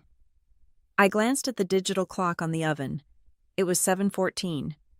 That is interesting, I said, because on Tuesday at noon, I was in a compliance audit meeting on the 12th floor of the Northbridge building. I have 5 witnesses, a security badge log, and a video recording of me presenting a slide deck at exactly 12:15. Graham rolled his eyes. You are confused. Maybe it was Monday. Who cares about the day? The notary log cares, I said, and the law cares. You just lied. Graham, you just told a room full of people that I signed a document that I never touched. You just admitted to fabricating a legal event. Oh my God. Faith. Graham slammed his hand on the table. Enough. You are so petty. Who cares if you were there or not?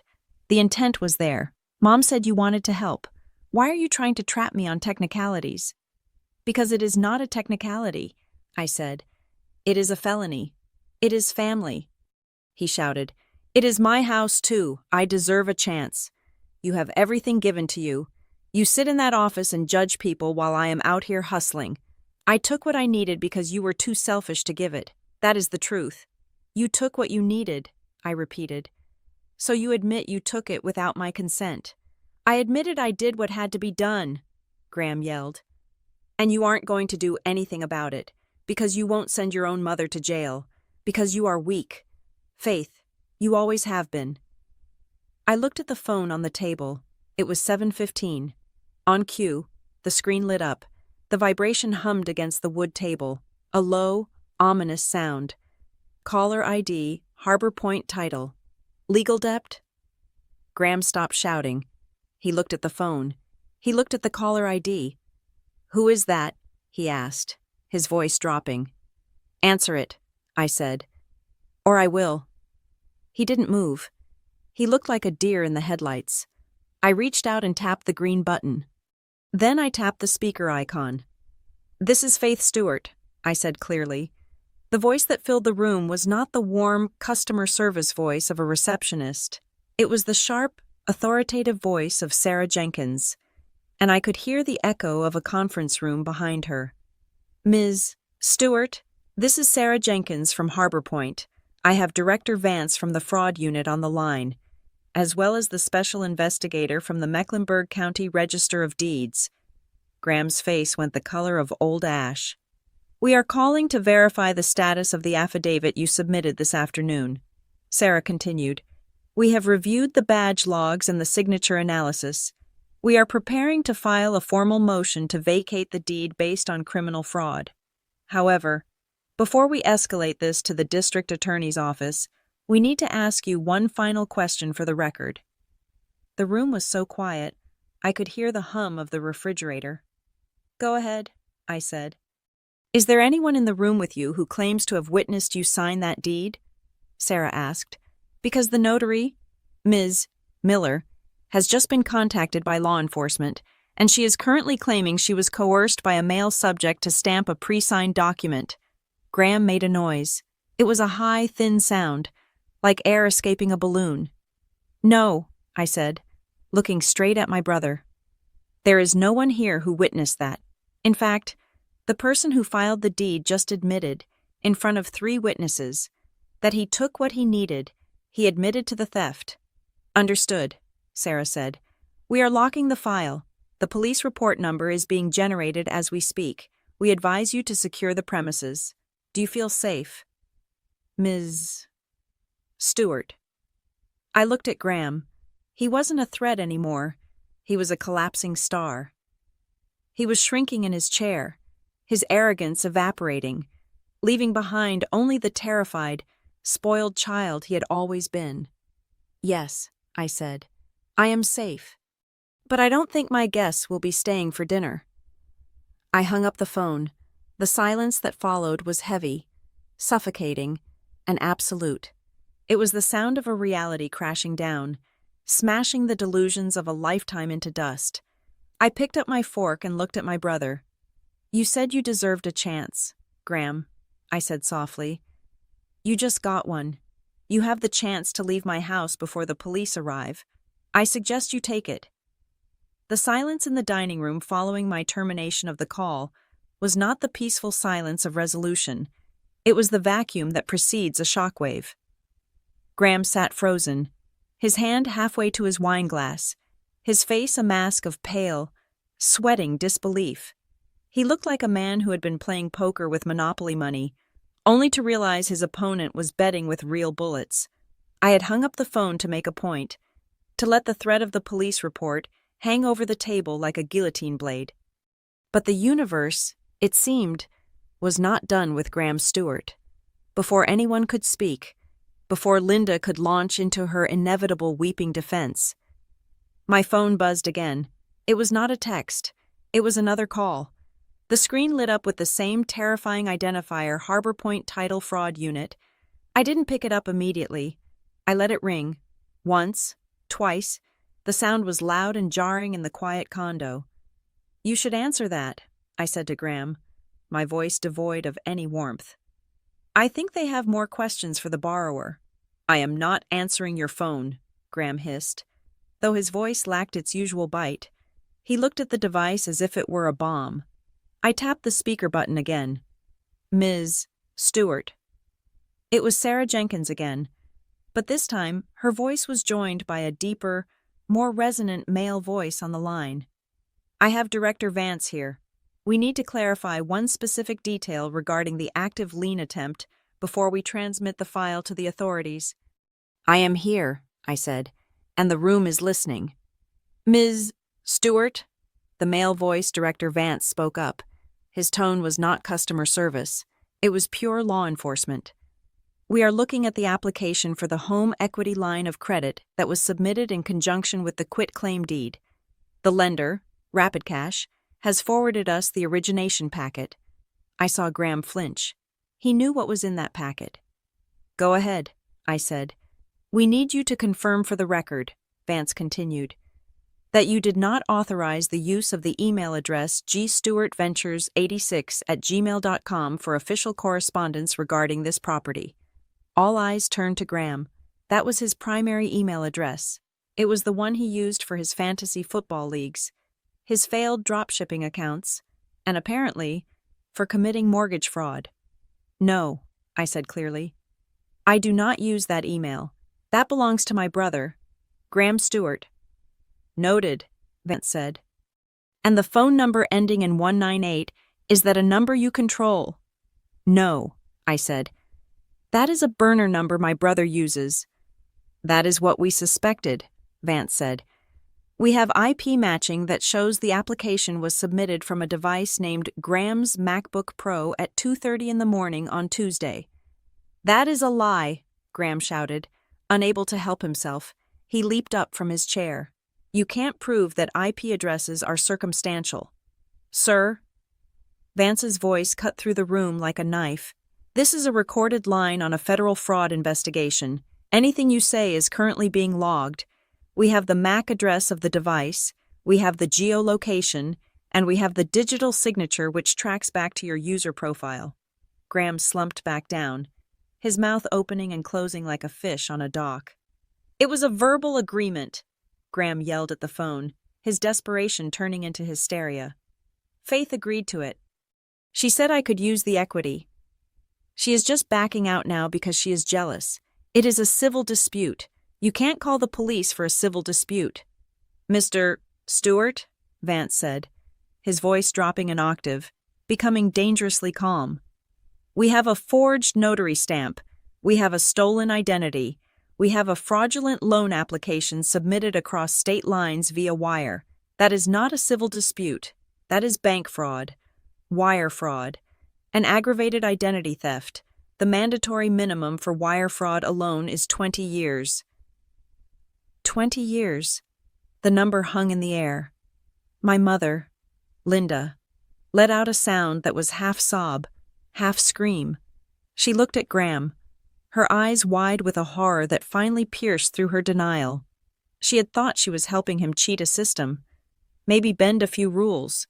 She didn't know she was helping him sign his life away. Graham, Linda whispered, her voice trembling. You told me it was legal. You said it was just restructuring. It is legal if she agrees, Graham shouted, turning on our mother. She is lying. Tell them. Mom, tell them Faith said it was okay. Linda looked at me. She saw the cold, hard wall of my face. She saw the evidence on the sideboard. Then she looked at her husband. Roy was standing up now. My father. The man who had spent 30 years hiding in his garage. The man who had let Linda run the show to avoid conflict, was vibrating with rage. His face was a dark, dangerous red. You used your sister's name, Roy said, his voice low and guttural. To borrow money. $150,000. It was an investment. Dad, Graham pleaded. I was going to double it in 6 months. I was going to pay it back before she even noticed. Before I noticed, I asked, you were going to steal 6 figures of equity from my home and hope I didn't notice a lien on my title. I had a plan, Graham insisted. And then, the twist happened. The one variable I hadn't accounted for. Kylie, who had been sitting in the terrified silence next to Graham, suddenly spoke up. Her voice was small, confused, and utterly devastating. But Graham, she said, pulling at his sleeve, if the house isn't yours, what happens to the rental money? The room went dead silent again. Even the breathing seemed to stop. I turned my head slowly to look at Kylie. What rental money? Kylie. Graham's eyes bulged. He tried to grab Kylie's hand to silence her. Kylie, shut up. Don't say anything. No, Kylie said, pulling her hand away. She looked scared, realizing she might be an accessory to something she didn't understand. Faith, he told me the condo was his. He said he bought it, and you were just the tenant moving out. He told me to list it on Vacastay. Vacastay, I repeated. Short-term rentals. Yes, Kylie said, tears welling in her eyes. We listed it 3 days ago. For the weekends. We already got a booking for next week. A corporate client. They paid $3,000 up front for a 10-day stay. $3,000, I repeated. Graham took the deposit, Kylie whispered. He said he needed it for the closing costs. I looked at Graham. He wasn't just stealing my equity.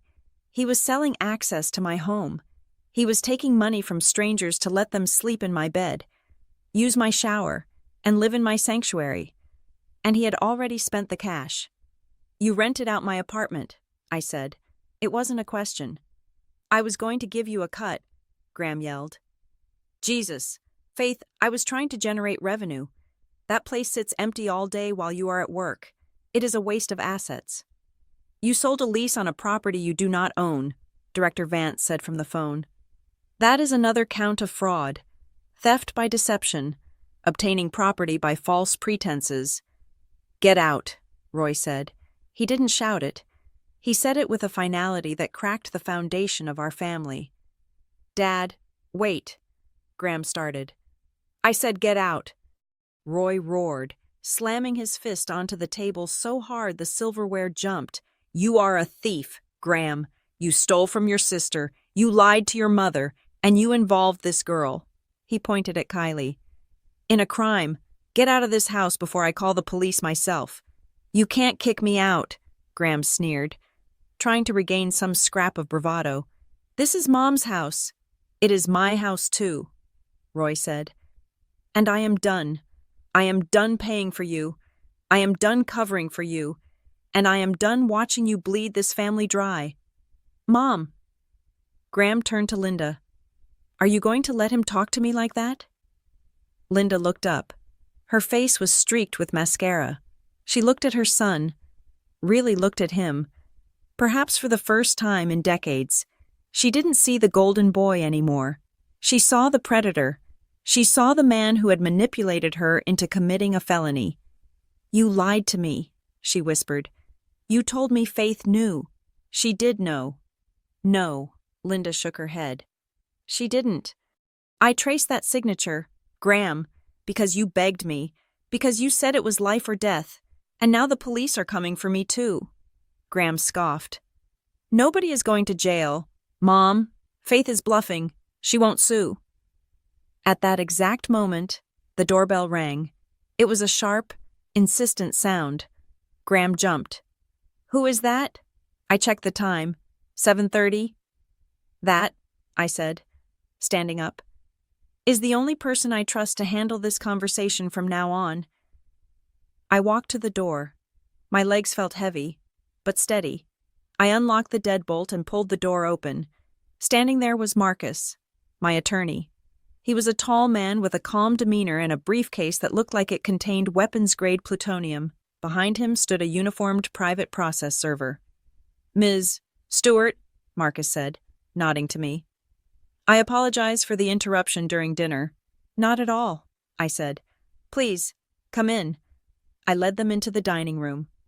Graham looked at Marcus, then at the process server, and his face crumbled. Who are you? Graham demanded. My name is Marcus Thorne, the lawyer said calmly. I represent Faith Stewart. He signaled to the process server, who stepped forward and handed a thick stack of papers to Graham. Then he handed a separate, thinner stack to Linda. What is this? Graham asked, his voice shaking. That, Marcus said, is a cease and desist order regarding the property at the South End. It is also a temporary restraining order preventing you from entering the premises, contacting the HOA, or listing the property on any rental platforms. Included in the packet is a copy of the civil complaint we are filing tomorrow morning for quiet title, fraud, and conversion. Graham dropped the papers on the table. They scattered across the roast chicken. You sued me, he whispered, looking at me with betrayal. I am your brother. And that, Marcus continued, pointing to the phone that was still active on the table, is why we are also handing over our evidence packet to the district attorney, because family status does not grant immunity from federal banking statutes. Marcus turned to Linda. Mrs. Vaughn, you have been served as a named defendant in the civil suit due to your role in the notarization. However, my client has instructed me to hold your portion in abeyance pending your full cooperation with the investigation against Mr. Stewart. Linda covered her face with her hands and began to sob. This isn't a family argument anymore. Graham, I said, my voice cutting through the sound of my mother's crying. "I told you, I am not a wall, I am not a bank, and I am certainly not your doormat." "Director Vance," I said to the phone, "you have heard the admission of the unauthorized rental. You have the confirmation of the email. Do you have everything you need to proceed?" "We do, Ms. Stewart," Vance replied. "We are freezing the title officially. The loan from Rapid Cash is dead, and we will be contacting the local precinct to pick up the notary logs in the morning." "Thank you," I said. I tapped the red button and ended the call. The silence returned. But this time, it was the silence of a tomb. The family as we knew it, the one where Graham took and I gave, where Mom fixed and Dad hid, was dead. It lay on the table, cold and broken, right next to the champagne bottle Graham had brought to celebrate his theft. "I think," I said, looking at my brother, "you should probably leave now. Marcus tells me that violating a restraining order is an arrestable offense, and as of right now, you are in violation." Graham looked at me. Hate radiated from him, hot and pure, but under the hate was fear. Real, tangible fear. He looked at the lawyer. He looked at his father, who was still standing with clenched fists. He looked at Kylie, who was backing away from him as if he were contagious. He grabbed the stack of legal papers. He didn't say a word. He turned and walked out the door. The slam echoed through the condo, vibrating in the floorboards. But I didn't flinch. I just picked up my wine glass, which I still hadn't touched, and took a long, slow sip. The door slammed shut behind Graham, and the vibrations seemed to travel through the floorboards, up my legs, and into my chest. For a moment, the silence in the apartment was absolute. It was not the tense, suffocating silence of the dinner. It was the hollow, ringing silence that comes after an explosion. My lawyer, Marcus, packed his briefcase with the efficiency of a man who had seen this scene 1,000 times. He nodded to me, a silent acknowledgement that the tactical part of the evening was over, and the emotional cleanup was about to begin. He left quietly, taking the process server with him, leaving me alone with my parents in a room that smelled of cold roast chicken and burnt bridges. The aftermath of that night was not a single event, but a slow, grinding process of disentanglement. In the weeks that followed, I learned that reclaiming your life is not as simple as winning an argument. It is a procedural marathon. I worked closely with Sarah Jenkins at Harbor Point Title. We filed a quiet title action, a lawsuit specifically designed to remove any clouds on the deed. Because we had the evidence, the badge logs, the IP addresses, and the admissions made on the recorded line, the process moved faster than usual, but it still required signatures, affidavits, and hours on the phone.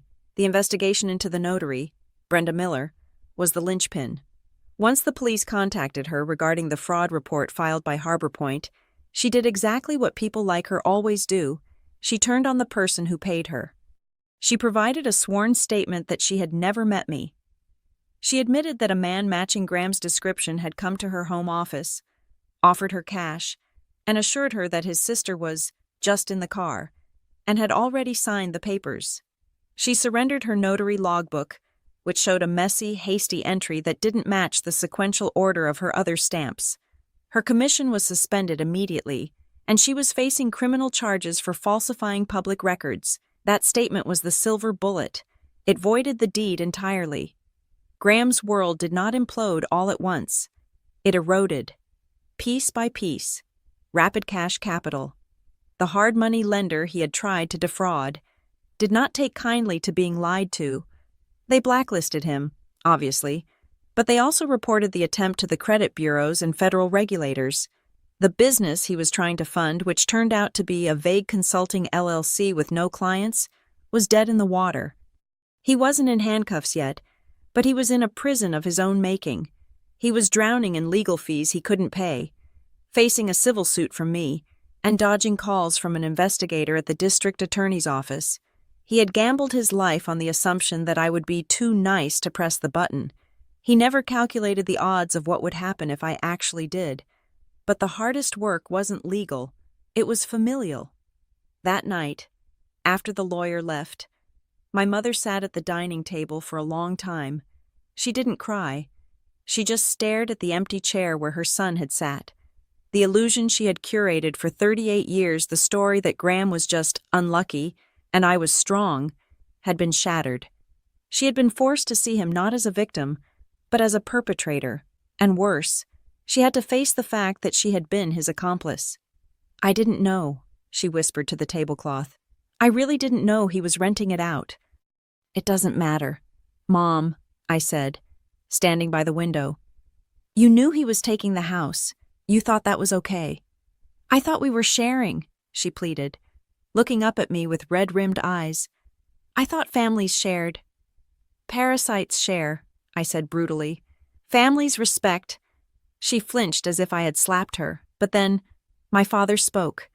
Roy had been standing by the kitchen island, his arms crossed, watching the scene with a heavy, mournful expression. He walked over to the table and placed a hand on Linda's shoulder.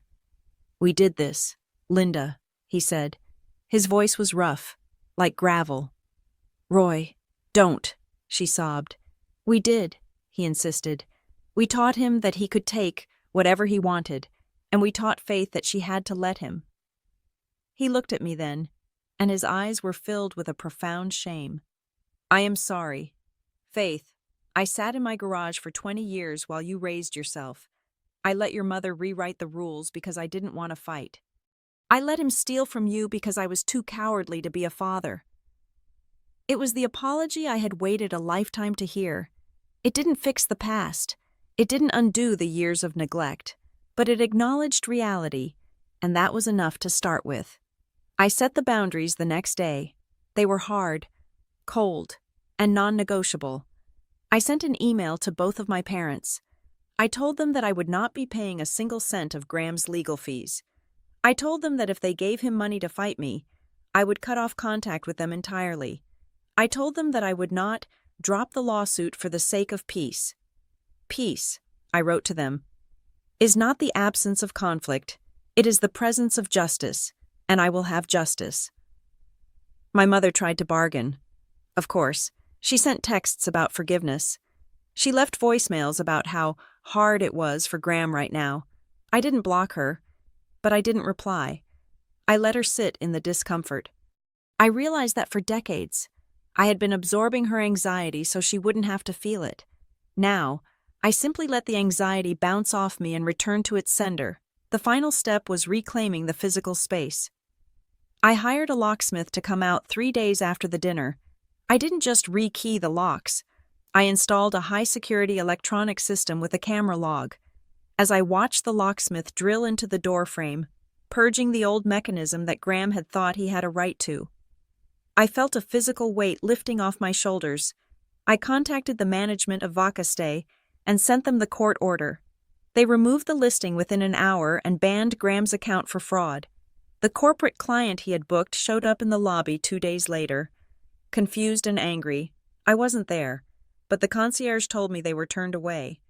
Graham had to refund their $3,000 out of his own pocket money I knew he didn't have. I spent the next weekend purging the apartment. I threw away the housewarming gift Graham had brought, that cheap bottle of champagne.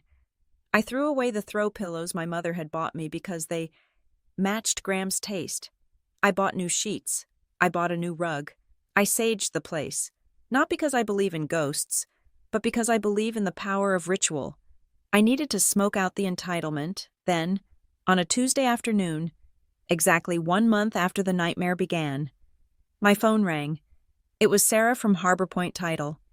I was sitting at my desk in my home office, looking out at the city. The sun was setting, casting long, golden shadows across the skyline. The light rail train was gliding by, a silent ribbon of light. "Ms. Stewart," Sarah said, "I have good news." I swiveled my chair around. "Tell me." "The judge signed the order this morning," she said. "The fraudulent deed has been vacated. The record is expunged.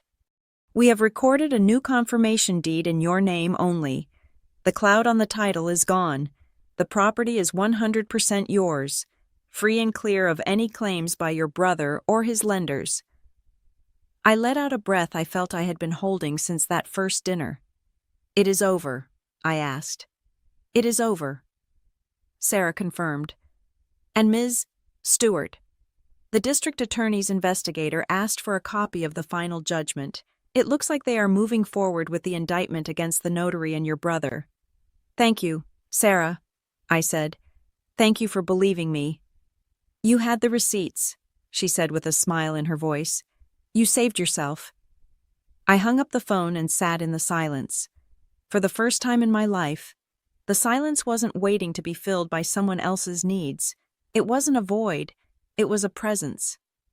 I walked to the kitchen and poured myself a glass of wine, a good Cabernet I had bought for myself. I walked to the window and looked out at Charlotte. I thought about Graham. He was somewhere in the city, likely blaming me for his downfall, spinning a new story where he was the victim of a vindictive sister. I thought about my mother, sitting in her house, realizing that her baby boy was a criminal. I felt a twinge of sadness, a phantom limb pain for the family I wished I had, but I didn't feel guilty. I realized then that revenge isn't about making the other person suffer. That is just sadism. True revenge is simply refusing to participate in their delusion. Revenge is taking the pen out of their hand and writing your own ending. Revenge is living a life so solid, so secure, and so authentic that their chaos can no longer touch you. Graham wanted my condo because he thought it would make him feel like a man. My mother wanted me to give it to him because she thought it would make her feel like a good mother. But the condo was just steel and glass and concrete. The real asset they were trying to steal was my compliance. They wanted my submission, and that was the one thing I took back that they could never touch again. I took a sip of wine. The city lights flickered on, one by one. 1,000 little victories against the dark. I was alone in my apartment. I had no boyfriend, no close family nearby, and a brother who would likely never speak to me again, and I had never felt more complete. I turned away from the window and looked at my living room. It was quiet, it was clean, and it was mine. Thank you so much for listening to my story. I would love to know where you are tuning in from. So please drop a comment below and let me know. It is always amazing to see how far these stories travel. If you enjoyed this story, please make sure to subscribe to the Maya Revenge Stories channel, like this video, and hit that hype button to help us share more stories like this with the world.